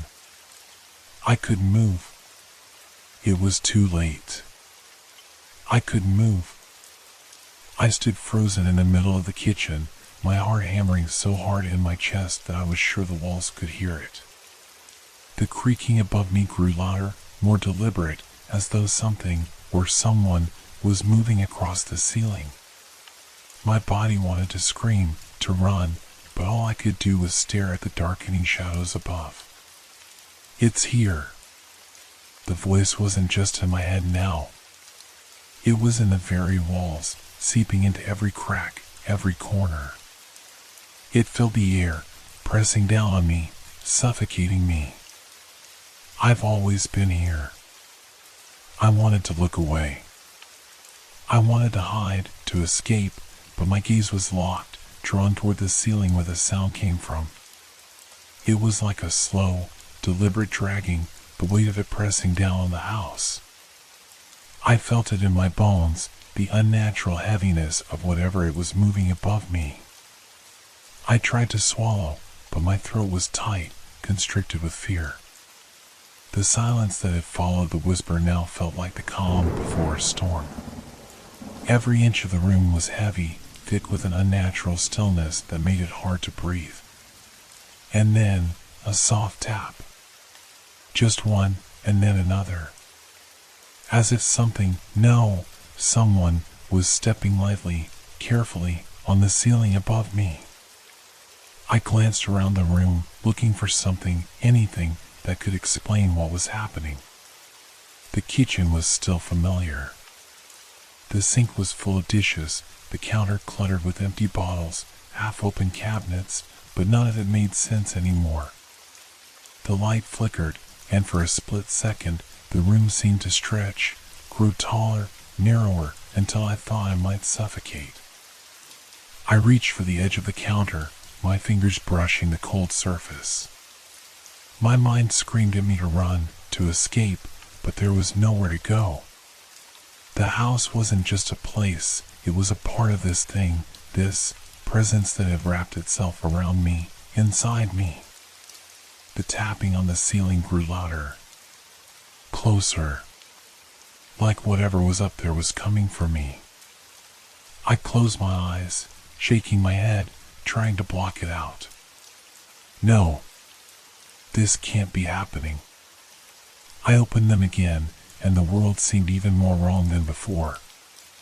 The kitchen was still there, but it felt different.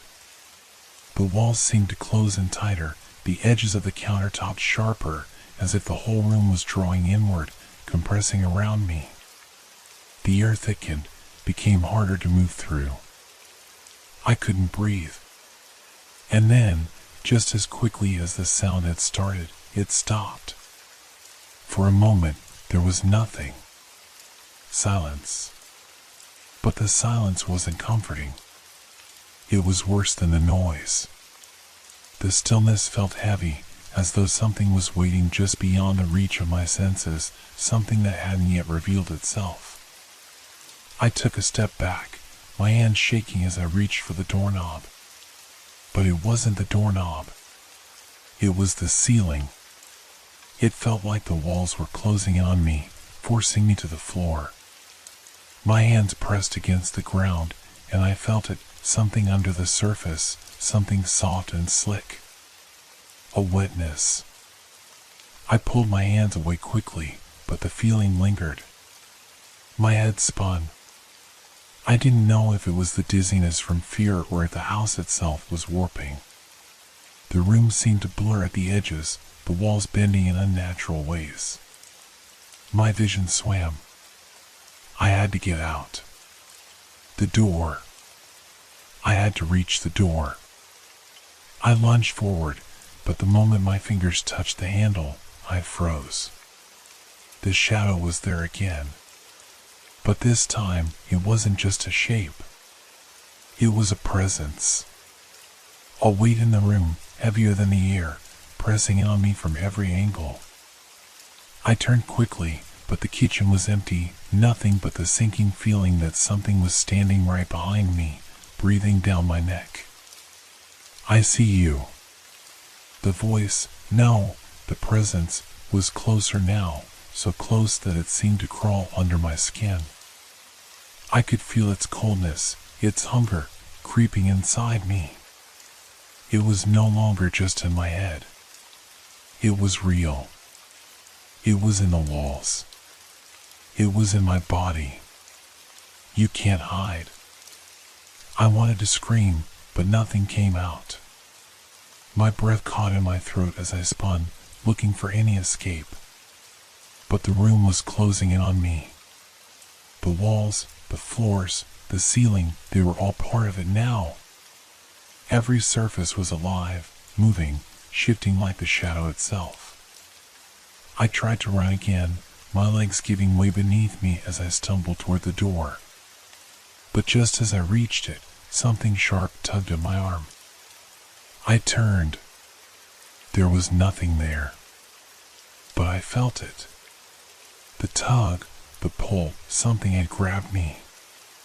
My skin burned where it had touched, and the sensation spread, creeping down my arm like ice, like fire, until it reached my core. I jerked back, but the sensation wouldn't let go. I clawed at my skin, desperate to free myself, but the more I struggled, the tighter it became. The room spun, a blur of shapes and shadows, until I couldn't tell where one ended and the other began. You belong to me. The voice was louder now, echoing through every part of me. I've always been here. I stumbled toward the door, fighting the invisible grip that held me. It was so close now, the presence so near that I could feel its cold fingers trailing down my spine. I reached for the door handle once more, but this time, the moment my fingers touched it, the world stopped. The light flickered again. The shadow was in front of me now, so close that I could see it. No, I could feel it. It was a presence, not just an absence of light. It was something solid. Something that pressed down on me like a weight I couldn't escape.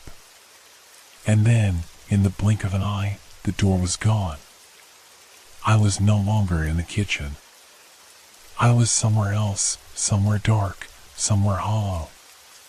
My chest heaved with desperate breaths, but no air seemed to reach my lungs. The walls of the room pressed in tighter, each one bending toward me, the air growing heavier with every second that passed.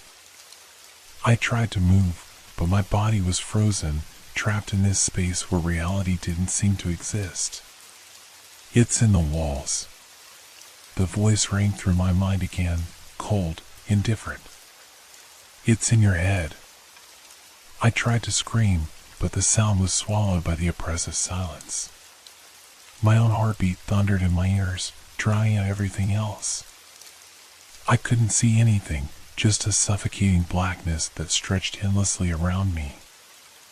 I reached out with my hands, fingers trembling as I searched for something, anything to anchor me. But there was nothing. Just an empty void. I felt a ripple in the air, a movement just beyond my reach. A shift in the darkness that was both subtle and overwhelming at the same time. And then, the sensation hit me, soft at first, but unmistakable. Cold fingers brushing my skin. They slid across my neck, then down my spine, like a chill breeze that didn't belong in this place. You're mine. I spun around, the darkness twisting with me, but there was no one there. There was nothing there. Just the silence, the pressure, the feeling of being watched by something that was just out of sight. It was everywhere, inside me, outside me, its presence suffocating me from all sides. I stumbled forward, my legs unsteady beneath me. The ground felt wrong, spongy, shifting beneath my feet. I felt like I was walking on water, the surface unstable, uncertain. Every step seemed to stretch longer, pulling me deeper into the void. And yet, no matter how much I moved, the darkness never changed. I was still trapped in the same place, in the same suffocating air.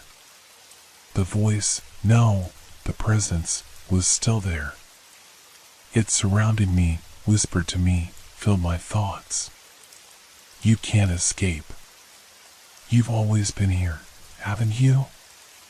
My hands shot out in desperation, trying to grasp onto anything, but the air slipped through my fingers like sand. The coldness of the space wrapped itself tighter around me, pressing on my chest, squeezing the breath from my lungs.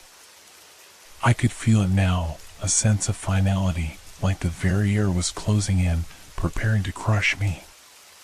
It was coming for me. There's nowhere left to run. I could hear it now, louder than before, the sound of something crawling toward me, something scraping across the ground, dragging itself forward. It was slow, deliberate, like it was savoring every moment, every step it took closer to me. My body trembled uncontrollably, but I couldn't look away. I couldn't turn around. I could feel it closing in, the cold breath of it on the back of my neck, the weight of its presence pressing down on me like a hand around my throat. Do you feel it? The voice was no longer just a whisper. It was loud, booming, filling the space with a terrible clarity. It's inside you. You can't escape it. I wanted to cry out, but I couldn't. My throat was tight, as though it had been closed off, suffocating me from the inside out. I was alone in the darkness, my body trembling with fear, but the feeling, the knowing that something was moving toward me, that something was waiting for me, kept me rooted to the spot. You are nothing. And then, the ground beneath my feet gave way. I didn't fall. No, it wasn't that simple. It was like being pulled, yanked away from the earth itself. The very space around me twisted, contorted, and I was falling through a void that stretched into eternity. My limbs flailed, but they were weightless, drifting aimlessly in the darkness. The coldness wrapped around me, pulling me deeper, and I knew, without a doubt, that I wasn't alone. You've always been mine. And then, with a sudden jolt, everything stopped. The void. The presence. The darkness. Gone. I was back. Back in the kitchen, back in the house, but everything felt wrong. The walls were slightly off, the shadows too deep, the air too thick. I couldn't breathe. I couldn't think. Everything was too much, too overwhelming. The noise, the voice, the sensation of being watched, it all crashed over me in a wave.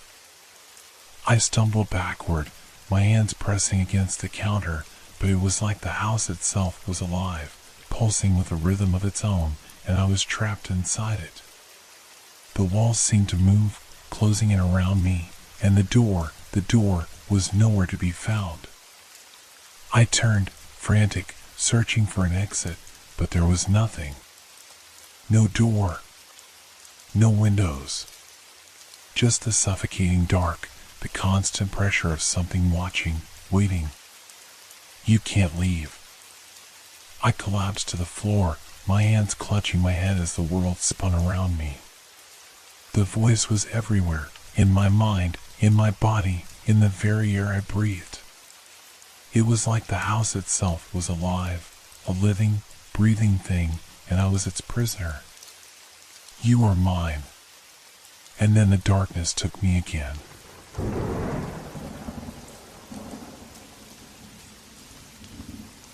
I've walked these streets countless times before. The old stone buildings, the worn-out cobblestones, they've always been there, waiting for me to pass by.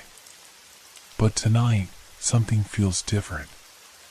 It's like the very air is heavier, charged with something unspoken.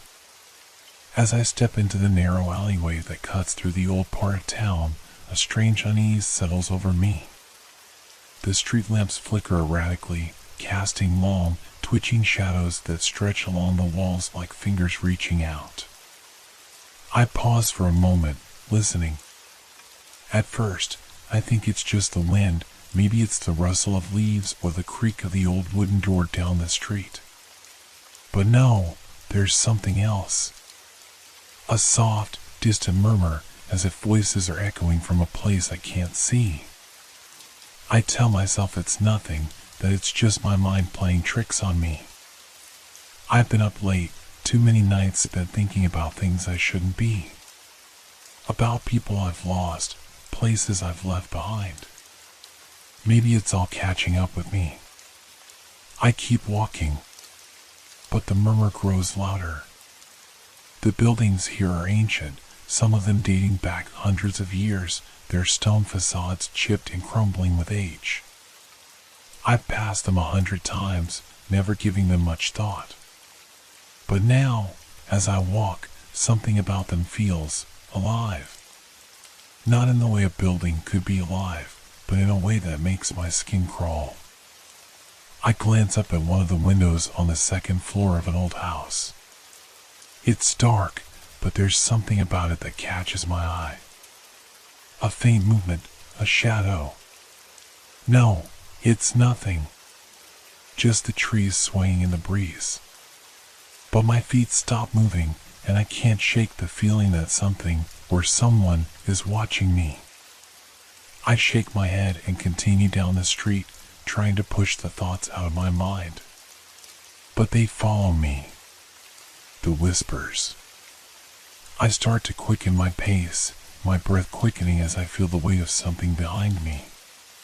It's not real, I remind myself. Just a trick of the mind. The further I walk, the more the shadows stretch out, pressing against me, smothering me. I turn down a side street, hoping to shake the feeling, but the atmosphere here is just as oppressive. The houses here are even older, their stone walls cracked and covered in ivy. And then, just as I think I might escape the growing panic, I hear it again. A voice. Not a whisper this time. A distinct, clear word. Leave. I freeze. My heart thunders in my chest. There's no one here. I'm sure of it. No one could have said that. But the voice, that word, hangs in the air like a threat. I stand still, my breath shallow, listening for anything else. But there's only silence now. Silence so deep it feels like the entire street is holding its breath. I take a step forward, trying to ignore the strange, nagging feeling in the back of my mind. The street is still, the building stoic and unyielding. Nothing's changed. But as I pass a small, forgotten shop, my eyes catch something in the window. It's a reflection. But it's not mine. There's someone standing behind me. Someone just out of my reach. I spin around, but the street is empty. No one is there. My pulse races, but I tell myself again, it's nothing. Just a trick of the light. I keep walking, but I can't shake the feeling. It feels like the very stones beneath my feet are watching me, like every step I take is being traced by something or someone who's been here far longer than I have. The whispers grow louder. The words are clearer now, not just a sound, but a demand. Turn back. I don't know why I listen. Maybe it's fear. Maybe it's curiosity. But something pulls me forward. I reach the end of the alley and step onto a wider street, but I can still feel the presence behind me. It's in the air, in the creak of the street lamps, in the way the shadows seem to crawl across the pavement. And then I see it. The building at the end of the street, the one that I've always avoided. I've passed it 1,000 times, but I've never stopped. Never dared to. But tonight, I can't look away. There's something about it. Something about the faded sign that once marked it as a shop. Something about the way the windows are dark and uninviting. Something about the way the door is slightly ajar, as though it's waiting for someone to enter. I can hear my own heartbeat now, a rhythmic pounding in my ears. The whispers are deafening. I reach for the door. The door creaks as my hand touches it, the sound so loud in the thick silence that it almost feels like a warning. My pulse quickens. I stand frozen for a moment, wondering if I should turn around, leave this place behind, and forget it all. But the pull is too strong. It's as if something invisible is tugging at me, coaxing me to step forward, urging me to enter. I push the door open. Inside, the air is stale and heavy with dust, and the dim light filtering through the cracked windows reveals rows of forgotten items, old furniture, dusty shelves, tattered books. It's a shop, or it was once. The faint scent of something old, perhaps mold, mixes with the musty odor of leather and paper. I can't quite place it, but it feels wrong. The space feels alive in a way that no abandoned building should. The walls seem to press in on me, and the floorboards groan under my feet, though no one else is there. As I step further into the shop, the air grows colder. A shiver runs down my spine, and the whispers from outside seem to follow me, growing louder and clearer. Turn back. It's the same voice from before, but now it sounds closer, as if it's coming from within the walls themselves. I stop, my breath hitching, my eyes darting around the room. The shelves are filled with odd trinkets, dusty clocks, broken mirrors, yellowing maps. I don't know what draws me to it, but something calls me toward the far corner of the room. There's an old wooden desk there, its surface cluttered with papers, its drawers slightly ajar. I approach it, my hands trembling. A small book lies on the desk, its leather cover cracked and worn with age. Something about it feels familiar. I hesitate, but the urge to open it is overwhelming. I flip the cover, revealing pages yellowed with age. The handwriting is scrawled in a frantic, uneven script, the ink fading as though it's been written under duress. The words make no sense at first. They're a jumble of disconnected thoughts, like a frantic account of something that can't be put into words. But as I read on, one line stands out. They will find me here. They will know. A chill runs through me, and I snap the book shut, backing away. The whispers grow louder, now echoing in my mind, drowning out everything else. Leave now. I glance back at the door, but something stops me. The space beyond the doorway seems different. The shadows in the hallway appear deeper, stretching in unnatural ways. I can't see what's beyond, but I feel it, a presence. My eyes dart to the shelves once more. On the wall near the door is an old map, one that doesn't belong. It's a map of the city, but it's not the one I know. This map is older, the streets unfamiliar, names that don't exist anymore. I step closer, tracing the lines with my finger, my breath shallow. As my hand touches one of the marked areas, the air grows heavier, and for a brief moment, the room seems to shimmer. The map flickers, like a television screen losing signal. In that moment, I feel it, the presence. Something is behind me. I can sense it, even though I'm too afraid to look. I turn quickly, my heart pounding in my chest. Nothing. But the whispers are now a cacophony. You're too late. I spin around again, but everything is as it was. The dust, the shelves, the desk. But the temperature has dropped significantly, and I can feel the hairs on the back of my neck stand on end. I try to step back toward the door, but something holds me in place. It's not physical, there's nothing to hold onto, but I can't move. The whispers cease abruptly, replaced by an oppressive silence. Then, a sudden crash, a loud bang that echoes through the room, rattling the shelves. I jump, my heart racing. The map on the wall trembles, and something shifts. The lines of the streets change, the ink seeming to flow like liquid. Names on the map change too, as though the city itself is alive, shifting, morphing into something else entirely. And then I hear it again, another voice, this time not a whisper, but clear, distinct. You shouldn't have come. I turn to the source of the voice, and for the first time, I see it. In the corner of the room, near the far wall, there's a figure. At first, it seems like nothing more than a shadow, a trick of the light. But as I look closer, the figure becomes clearer. A person? No, not quite.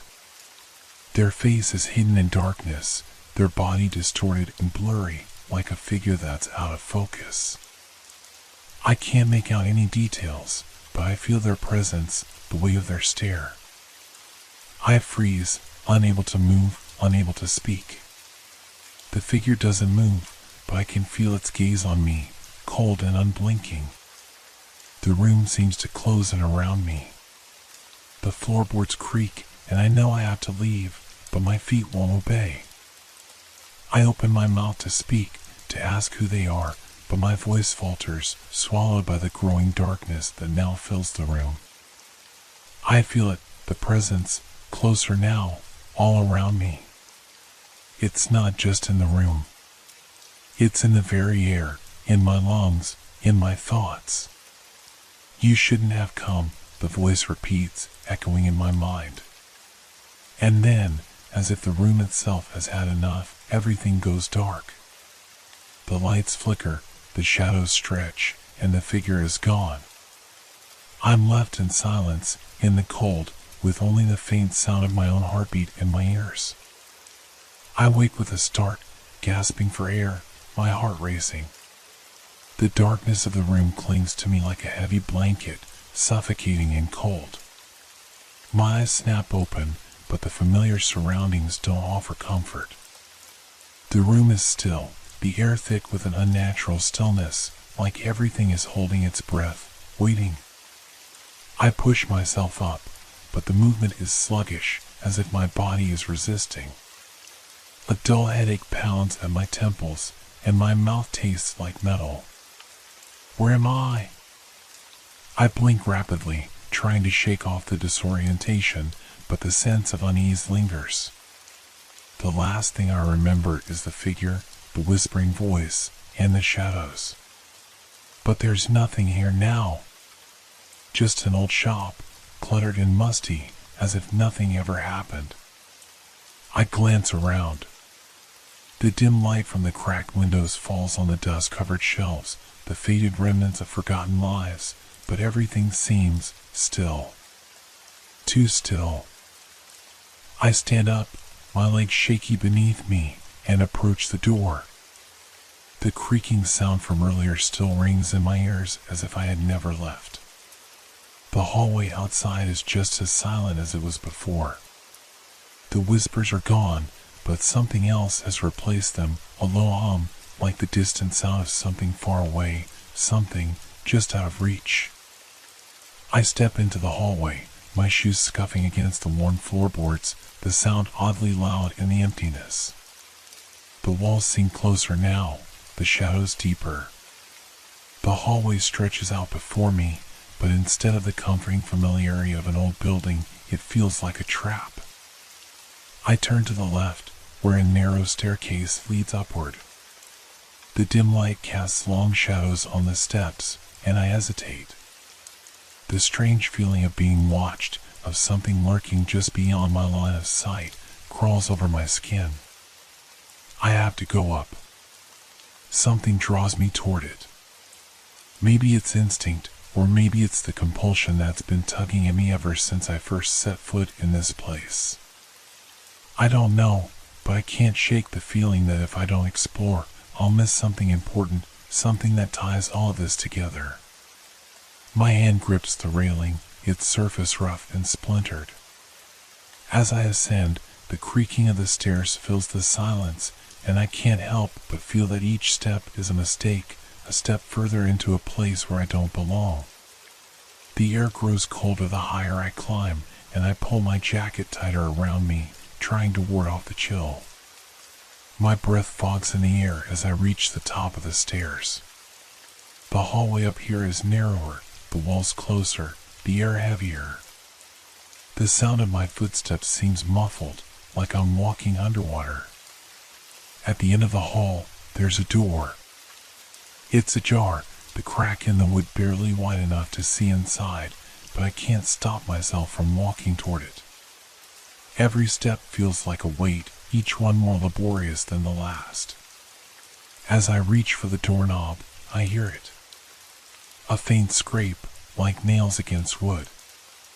I freeze. The sound comes again, slightly louder this time, and I feel my pulse spike. There's something in the room.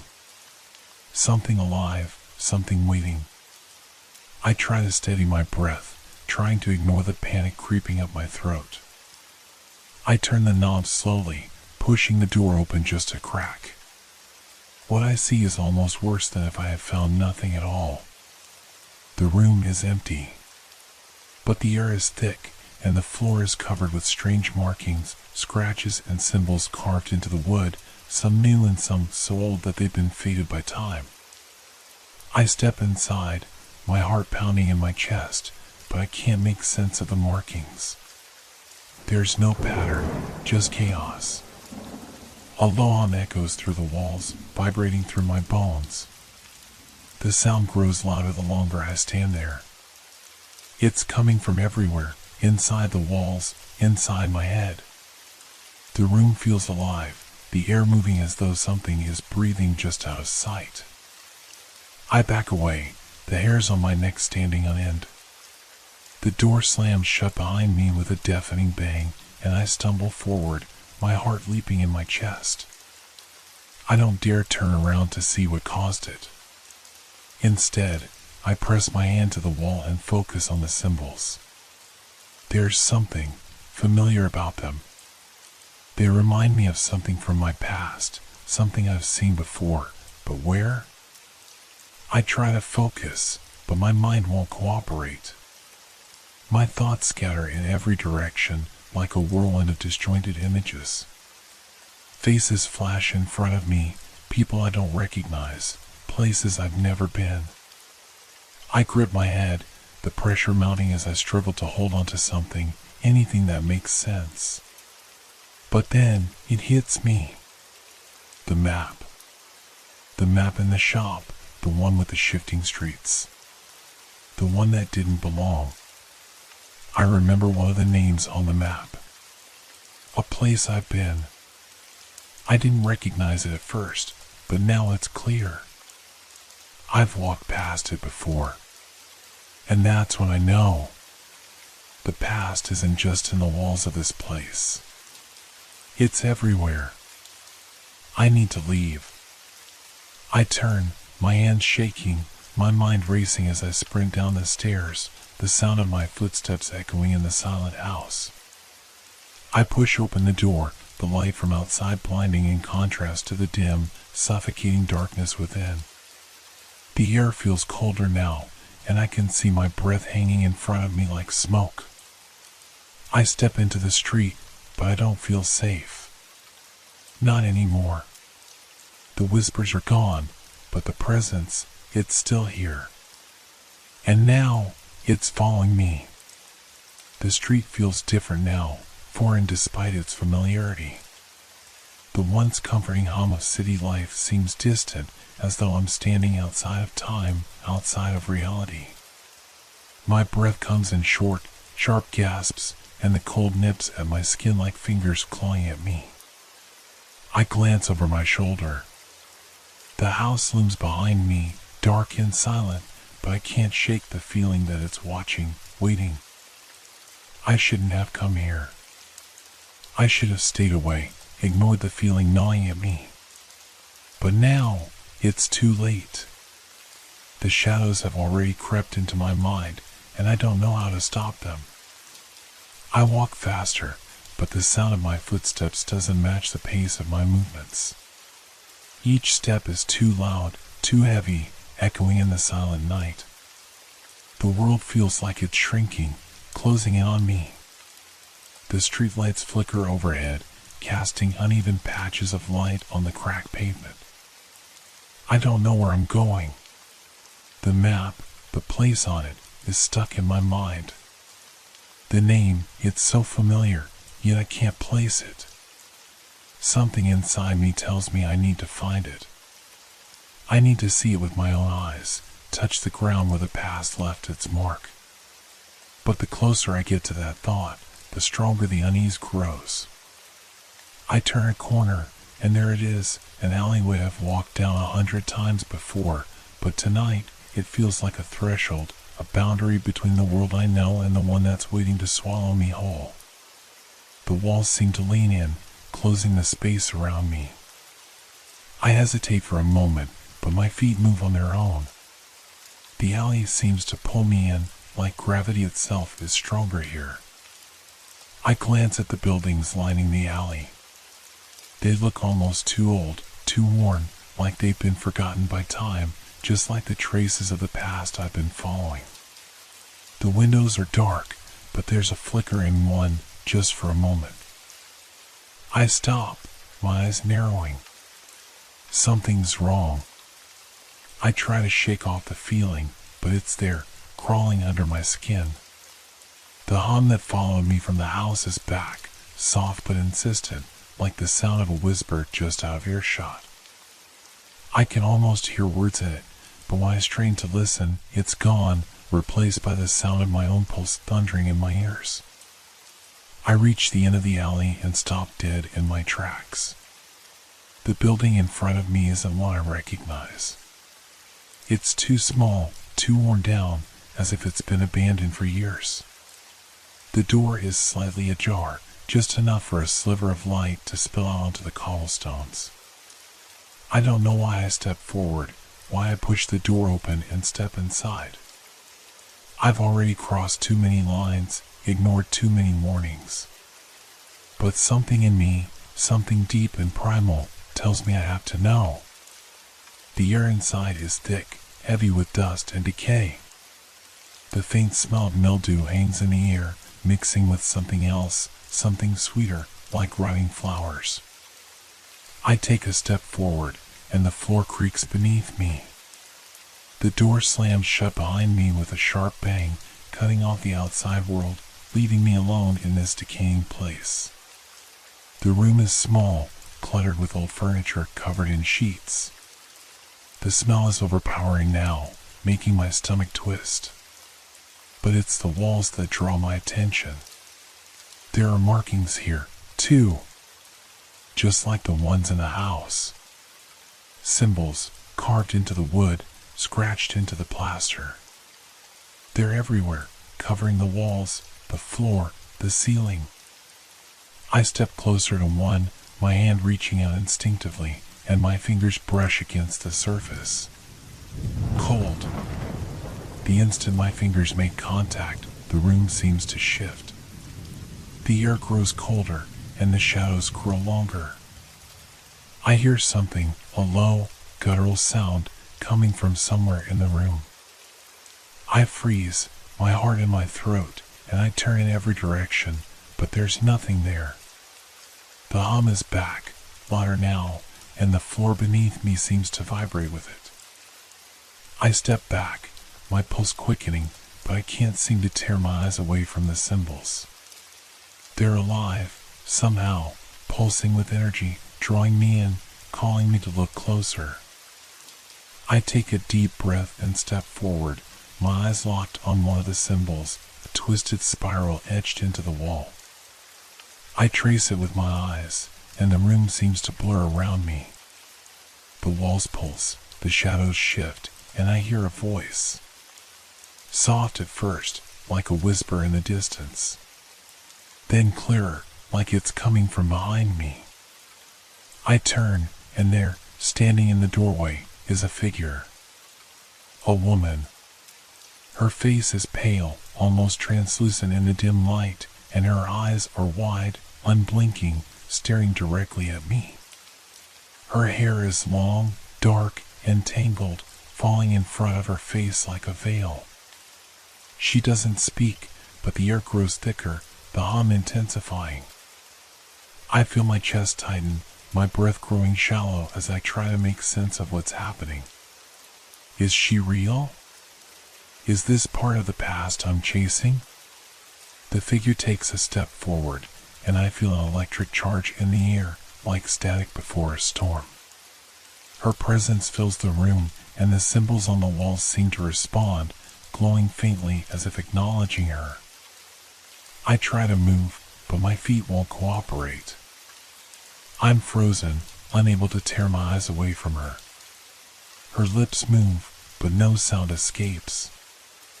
I can see the words forming, but they don't reach my ears. What is she trying to tell me?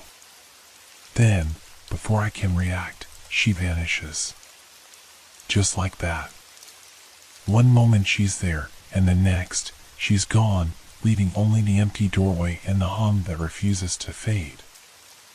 I stand there for a long moment, heart hammering in my chest, trying to convince myself that I didn't just see that it was just a figment of my imagination, a trick of the light. But I know better. I know what I felt. And what I saw. Something is happening, something I can't explain. The past is reaching out, and it's not finished with me yet. I stand frozen in the dark room, my breath shallow and uneven. The air feels thick, suffocating, as though the very walls are closing in on me. My eyes dart to the doorway where the woman stood, but there's nothing now, only the empty, silent space. I can feel her presence, though, lingering like a stain I can't scrub out. My mind races, trying to make sense of what just happened. Could I have imagined it? Could my exhaustion and the stress of this place have caused me to hallucinate? I want to believe that, but deep down, I know it wasn't just in my head. I felt the static in the air, the coldness that came with her. And the hum that's still vibrating through my bones, still pressing in from all sides. I take a step back, but the floor creaks beneath me, louder now than it should be. It feels wrong. Everything feels wrong. My legs shake, my hands trembling at my sides, but I force myself to move, to get out of this house, to escape whatever this place has become. I turn towards the door, but something stops me. A sound. A whisper, soft at first, like a breath on the back of my neck. I freeze, my heart skipping a beat. No. I'm not alone. I don't turn around. I can't. My feet move on their own, and I find myself stumbling toward the door. The whisper grows louder, more insistent, but the words are still unclear. I need to get out of here, need to get away from whatever is haunting this place. I reach for the handle, but as my fingers graze it, I feel something cold wrap around my wrist. It's not a hand, but something else, something slick and unnatural, like ice crawling up my arm. The whispering voice now rises in volume, filling the room, but it's no longer a voice. It's 1,000 voices, all speaking at once, their words overlapping, their tones rising in frantic panic. I can't breathe. I try to pull my hand away, but the grip tightens. My heart pounds in my chest, my thoughts spiraling out of control. I turn, finally, to face the source of the coldness, and what I see makes my stomach lurch. The woman isn't standing there anymore. Instead, the space behind her is empty, black, stretching into a void. And from that void, shadows pour, writhing, twisting, crawling across the walls, the floor, everywhere. They move like liquid, but they're solid, and they're reaching for me. I stumble backward, but the shadows close in on me faster. I try to scream, but no sound comes out. Panic overtakes me, suffocating, and I turn to run, but the door won't open. I push and shove against it, but the handle is frozen, stuck. The whispers continue, louder now, surrounding me. They press in from every angle, and I swear I can hear words. They're speaking my name. My own voice calls to me from within the chorus, echoing in the darkness. You shouldn't have come. You should have left. Now you're part of it. My mind snaps, the weight of the words crashing over me like a wave. I can't take it. I can't breathe. I'm not in control anymore. The shadows swarm, blotting out everything, swallowing me whole. I try to fight them, but it's useless. They cling to my skin like cobwebs, crawling beneath my clothes, curling around my limbs. The cold is unbearable, freezing me from the inside out. It's like they're seeping into my soul, pulling me down into that void. And then, in the darkest corner of the room, I see her again, the woman. She's standing in the same place where she was before, but she's different now. Her body is twisted, distorted, her features warping as though she's being pulled in multiple directions at once. Her mouth opens, but it's not words that spill from it, only that deafening hum, the noise that drowns out everything else. I try to scream, but the hum fills my ears, my throat, and I can't make a sound. My vision is swimming, and my body is numb with terror. My hands reach out, grabbing at anything, but all I touch is cold, hard stone. The woman steps forward, her twisted form moving with unnatural speed, closing the gap between us. And then, she smiles. It's not a smile of kindness or sympathy. It's a smile that speaks of something older, something darker, something that should never have been allowed to exist.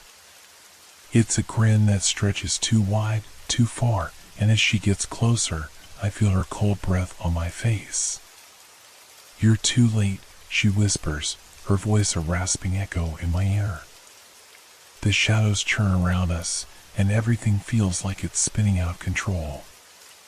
My knees buckle beneath me, but I can't tear my eyes away from her. I don't know how much time passes, but when I look up again, she's gone. The room is silent once more. I sit there, my hands trembling, my breath ragged. The door is still locked, the shadows gone, but the hum remains. Faint, distant, like a memory I can't forget. I don't know if I can ever leave this place. I don't know if I ever will. And I don't know if any of this is real.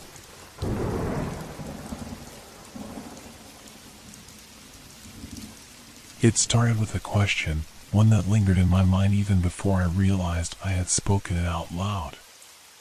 Why do people come here at midnight? I muttered under my breath, standing at the edge of the old square.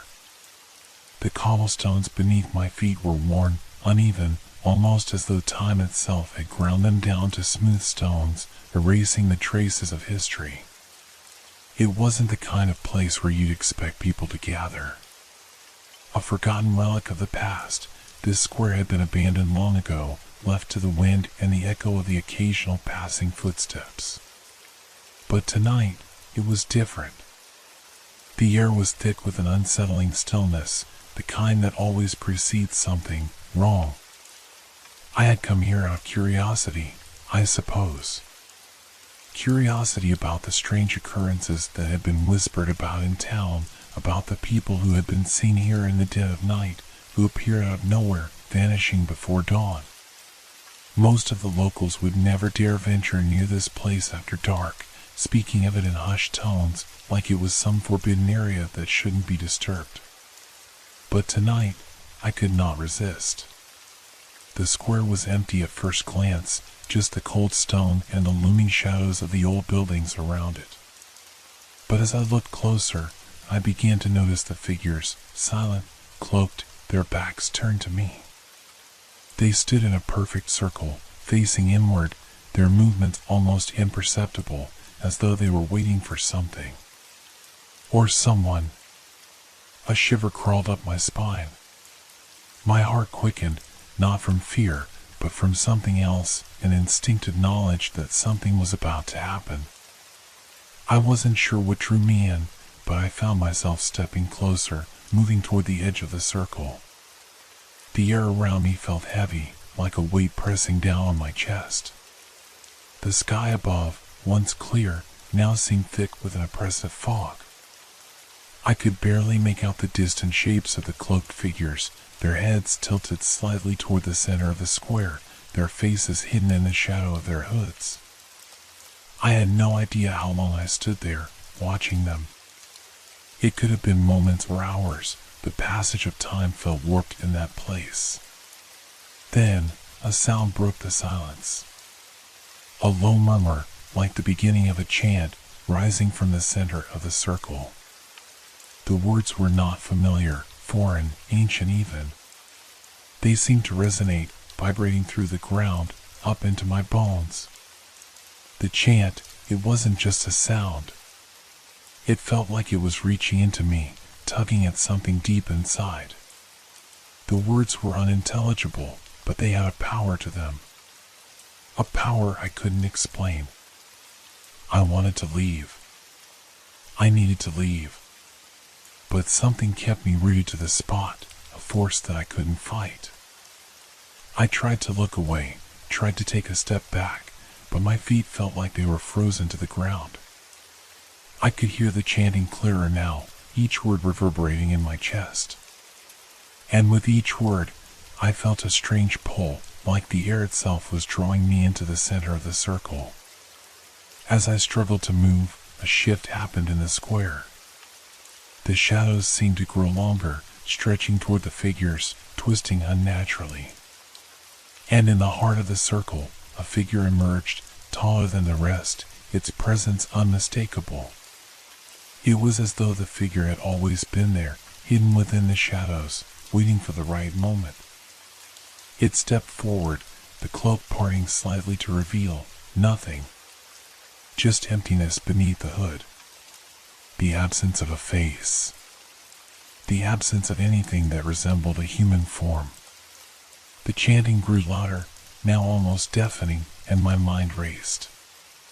I couldn't breathe. I couldn't think. All I could focus on was the figure before me, the void where its face should have been.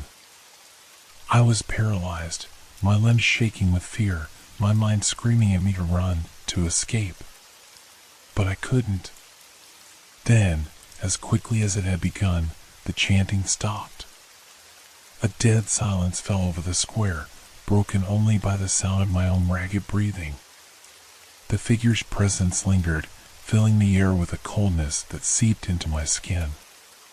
Before I could react, the cloaked figures began to move, stepping away from the circle. Their heads were still tilted toward the ground, their bodies swaying in unison like they were following a rhythm only they could hear. They turned, slowly, and began to walk away, vanishing into the night, one by one. The square was empty once more. But something remained. A residue in the air, a taste of something dark and ancient that lingered on my tongue. Something that had been awakened. Something that, I knew deep down, would never let me go. I looked around the square, feeling the weight of the silence pressing in on me. But nothing had changed. The buildings were still the same. The cobblestones beneath my feet still worn and cracked. It was as though nothing had happened at all. But I knew it had. And as I walked away from the square, I couldn't shake the feeling that I had just witnessed something that wasn't meant for human eyes, something far beyond my understanding. Something that had left its mark on me. And I couldn't help but wonder, was I truly alone as I walked through the empty streets, or was something following me? Something that had been drawn to me, just as I had been drawn to the square. It wasn't over. It would never be over. The streets felt different as I walked away, as if the ground beneath my feet had somehow shifted. I couldn't explain it, but every step seemed louder than it should have been, the sound of my boots striking the pavement echoing in the otherwise silent night. I glanced over my shoulder more than once, half expecting to see something lurking in the shadows behind me, something that had been with me since I left the square. At first, the town looked unchanged. The same empty streets, the same dim streetlights flickering faintly overhead. But there was something, an undercurrent, a feeling that gnawed at me. I tried to tell myself it was just the adrenaline, the lingering unease of what I had just witnessed. But the feeling wouldn't go away. I took a deep breath, trying to calm the pounding in my heart. I had to shake it off. There was no way what I saw could have been real. I was simply tired. Maybe I had imagined the chanting, the figure, maybe it was just my mind playing tricks. But then there was that voice.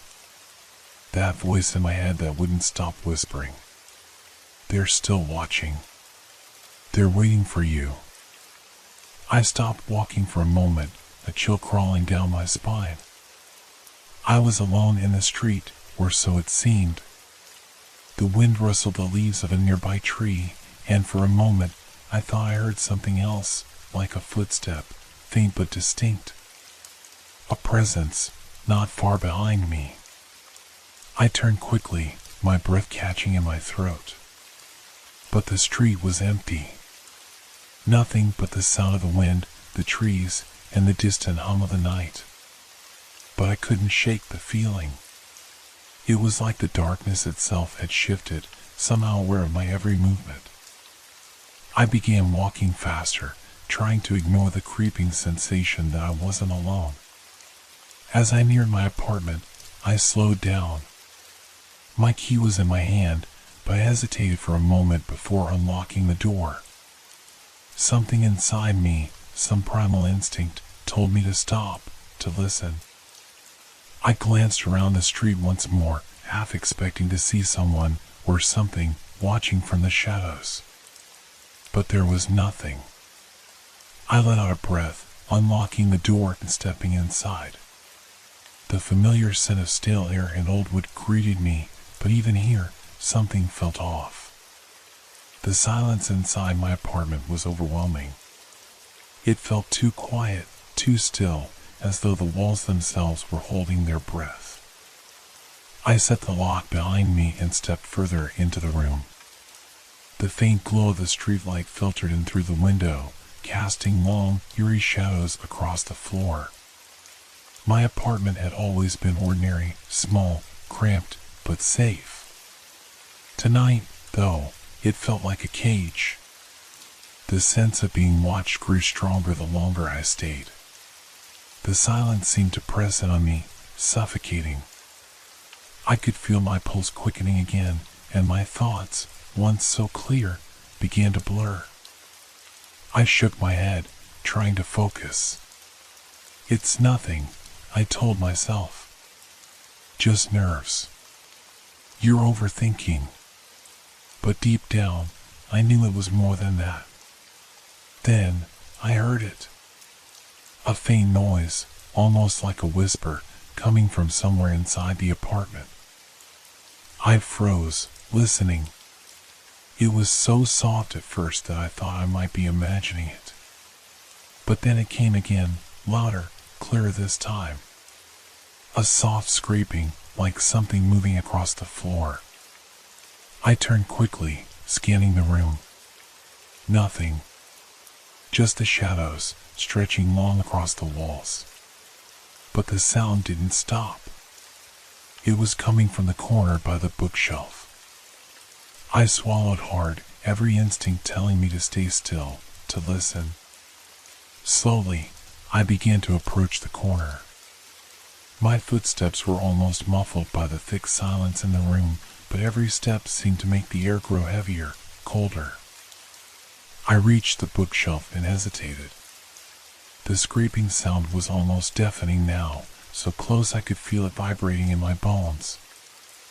I braced myself and reached out, pulling the bookshelf away from the wall. The noise stopped instantly, but what I found behind it made my blood run cold. There, on the floor, was a small, broken object. A ring, its surface cracked, its metal tarnished. It was the same ring I had thrown in the square earlier that night. My heart stopped for a moment. I hadn't even realized I still had it with me when I left the square. I had tossed it aside, hoping to rid myself of the strange feeling it had given me. But somehow, it had followed me back here. How? How could this have happened? I crouched down to pick it up, the cold metal sending a shiver through my fingers. As I held the ring, I noticed something strange about it, something that I hadn't seen earlier.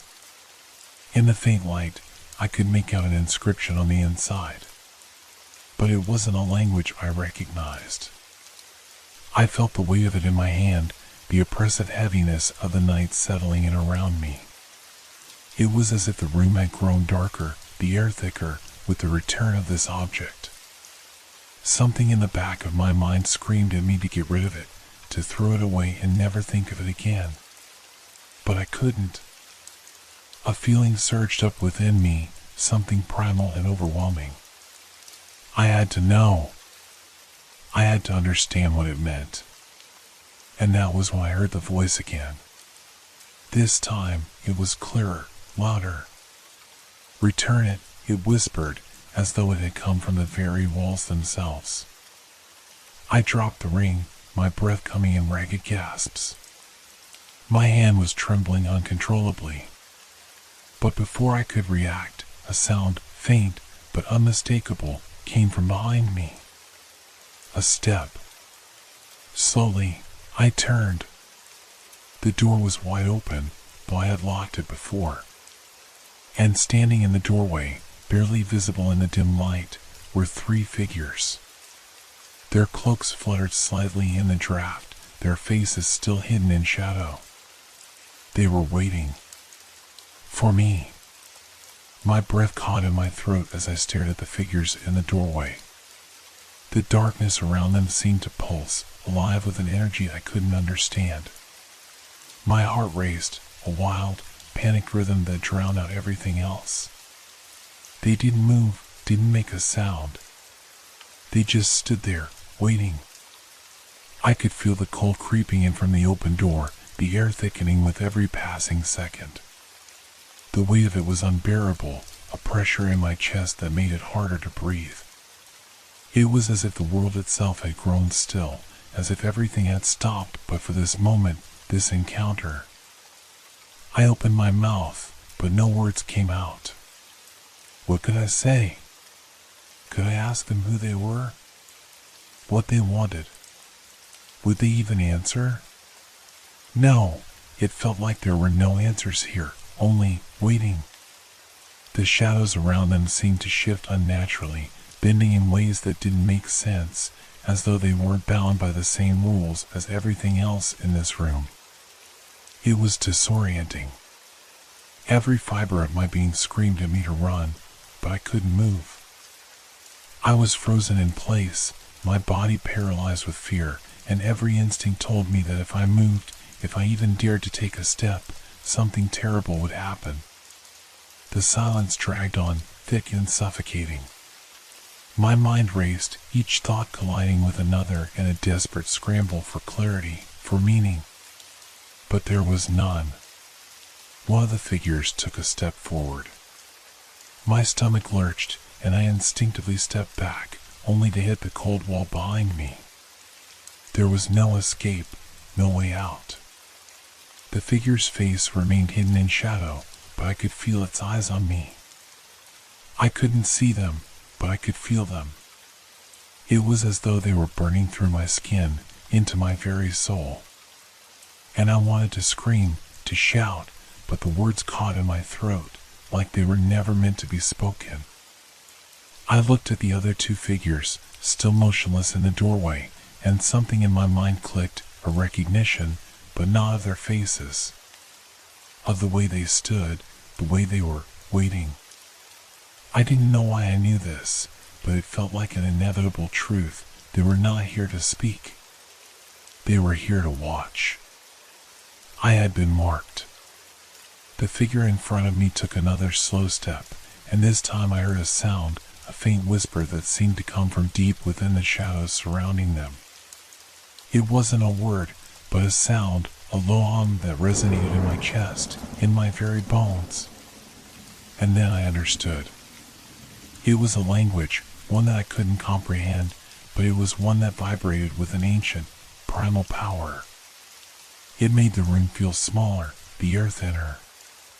Every corner of the apartment seemed to bend toward the figures, as though the very walls were closing in on me. I felt it in my skin, in my blood. The sense of something far older than the town, older than me, moving around us.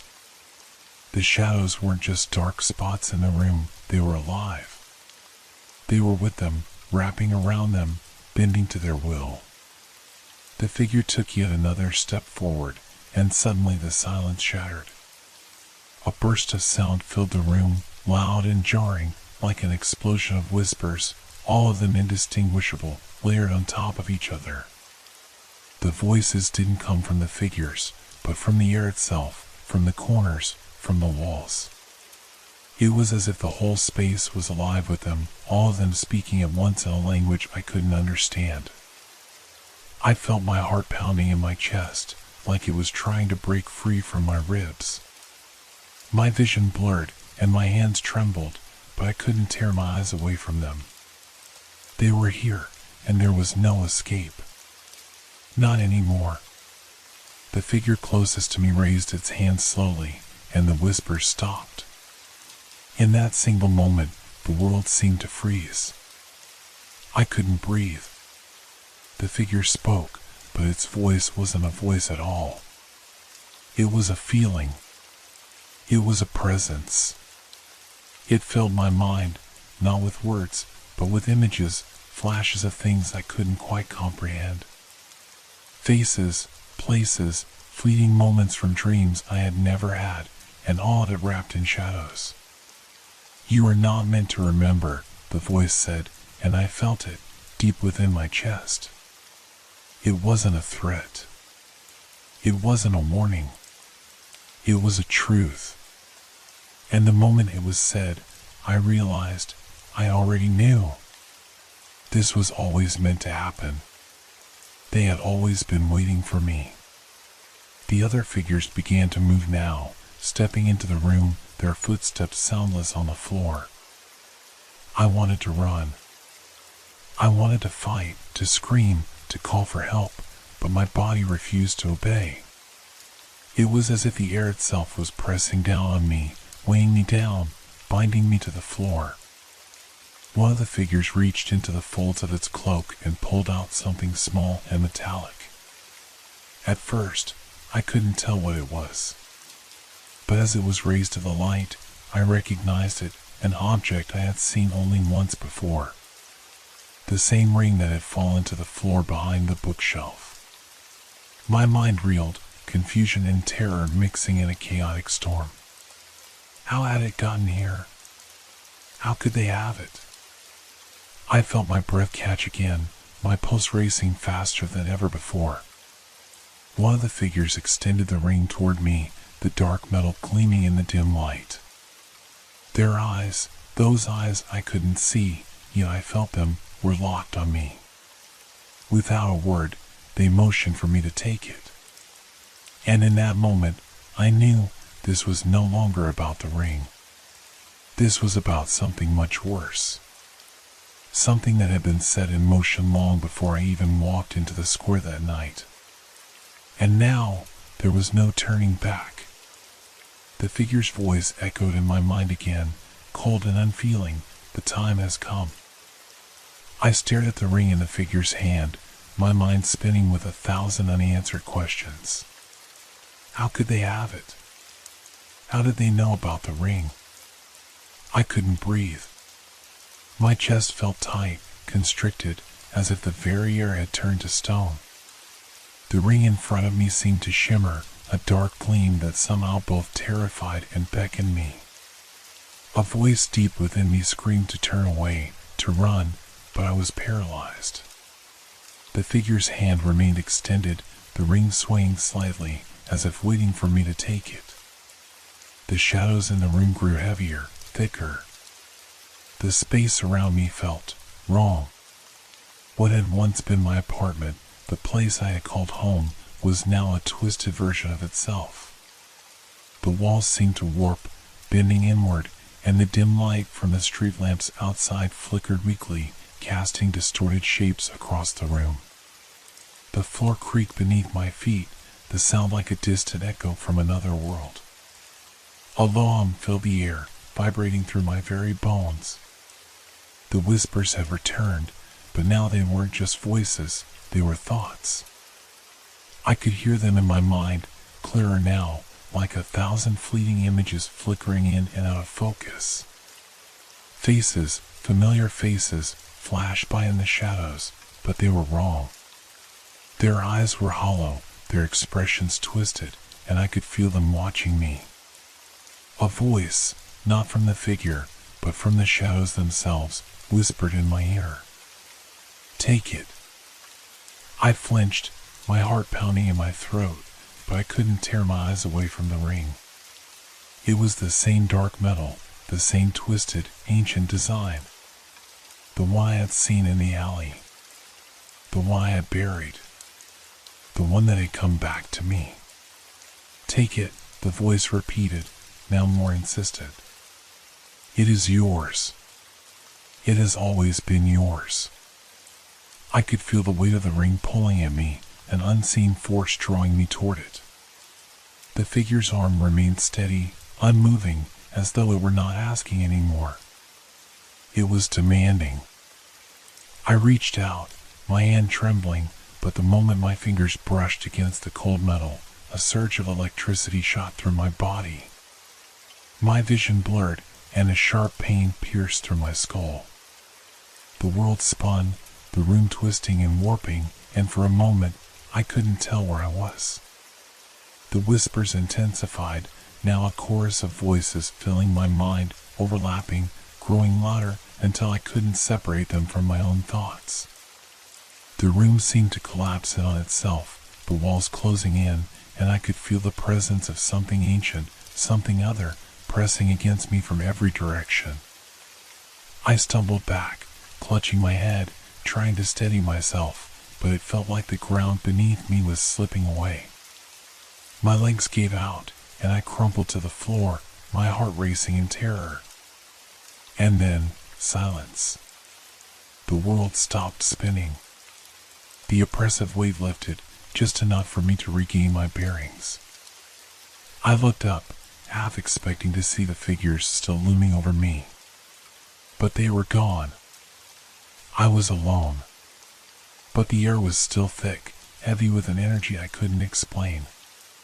My eyes darted around the room, searching for any sign of the figures, any movement, but there was nothing. Just the familiar, empty space of my apartment. But it wasn't the same. I knew it wasn't. The ring, now in my hand, felt cold, almost unnatural in its weight. My fingers clenched around it involuntarily, as if the object were pulling me in, claiming me. I could feel the faintest vibrations pulsing from it, an undercurrent of power I couldn't understand. It was at that moment that I realized something I hadn't fully understood before. This wasn't just about the ring. It wasn't just about the strange, unsettling events that had been happening. It was bigger. Far bigger.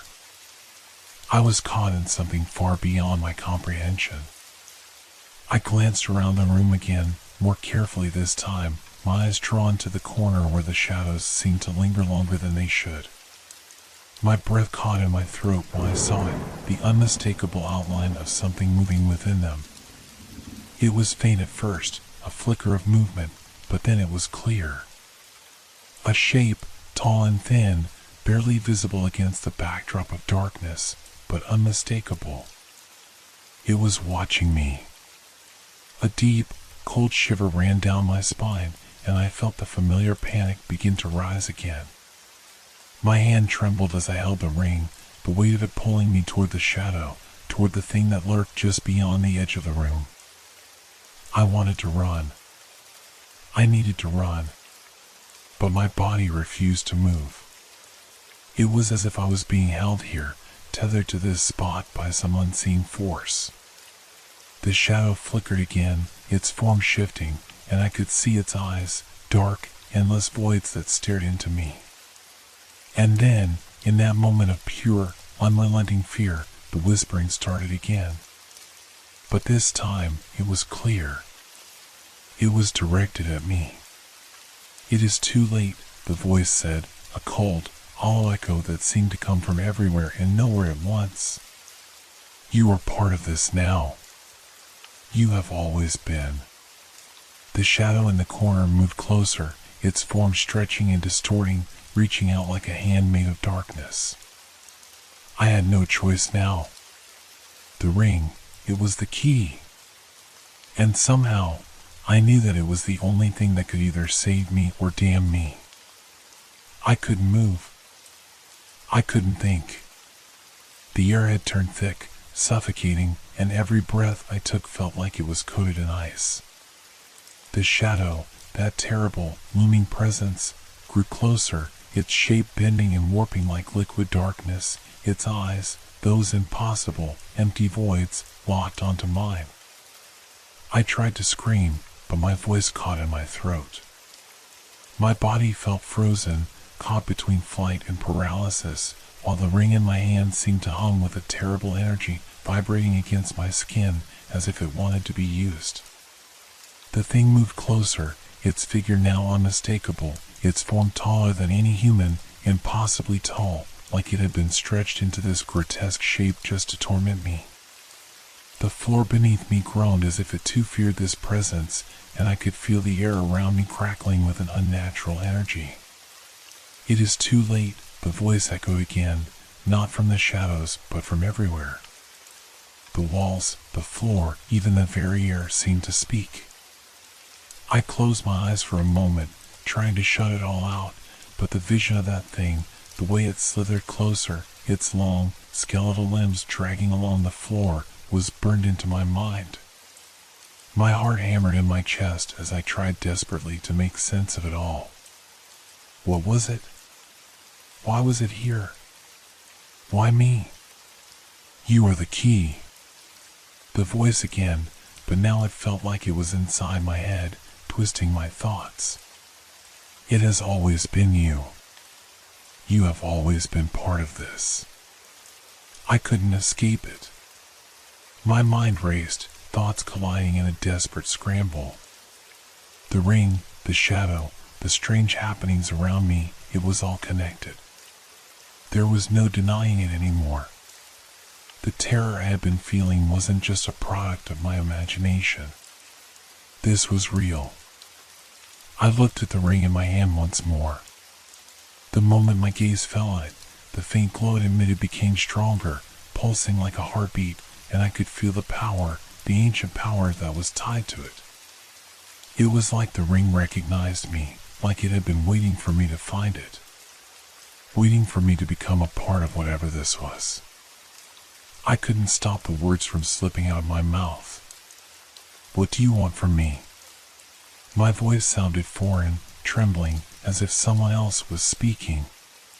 The shadow, now right before me, seemed to pause, its presence pressing against me like an invisible weight, suffocating and suffused with dread. I could feel the void of its gaze seeping into me, stripping away the layers of my thoughts, exposing everything beneath.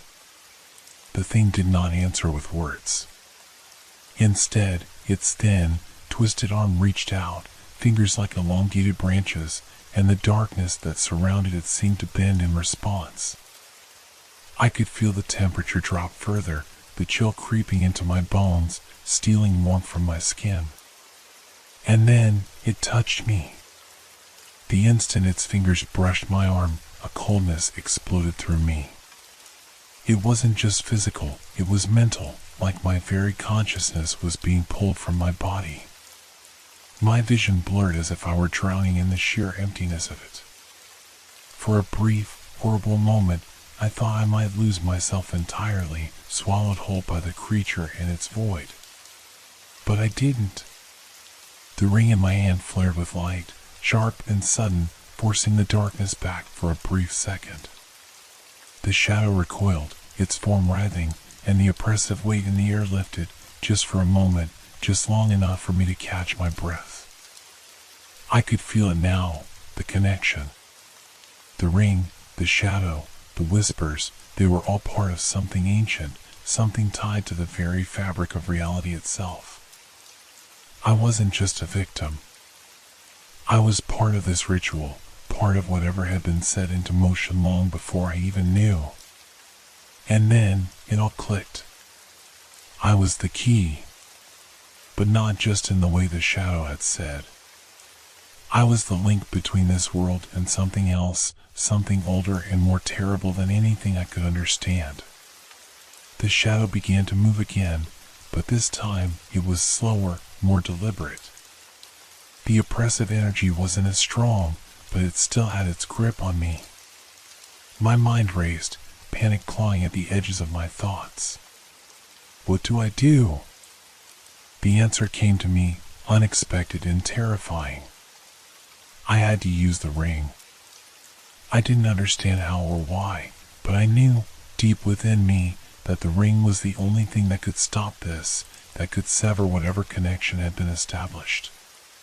It wasn't just a cursed object, it was a funnel, a vessel through which this otherworldly power was reaching into my reality. The creature, the shadow, seemed to sense my thoughts. It lunged forward again, its limbs moving like liquid shadows, faster than before, reaching for me, but I was already moving. My body acted without thought, my hands gripping the ring tighter. Without thinking, I thrust the ring toward the shadow. The moment the ring made contact with the dark void, the air crackled with violent energy. The world shook violently, the walls of my apartment groaning as if they were being torn apart. My ears rang with a deafening sound, like 1,000 screams at once, and I felt my body lift off the ground, weightless. The shadow screamed, or maybe it was just the air itself screaming, but I couldn't tell. I was consumed by light, by a blinding white-hot blaze that filled every corner of my mind. I lost all sense of time. And then, silence.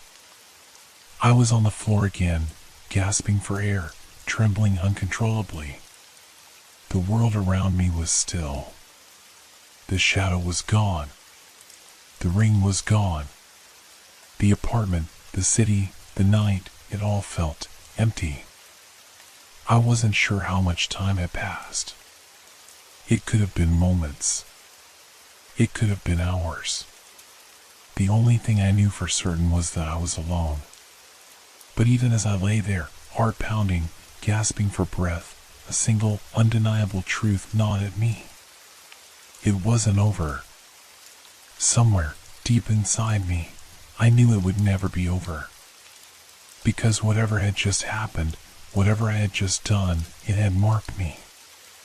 And the worst part was, I wasn't sure if I had saved myself, or if I had just opened the door to something far worse.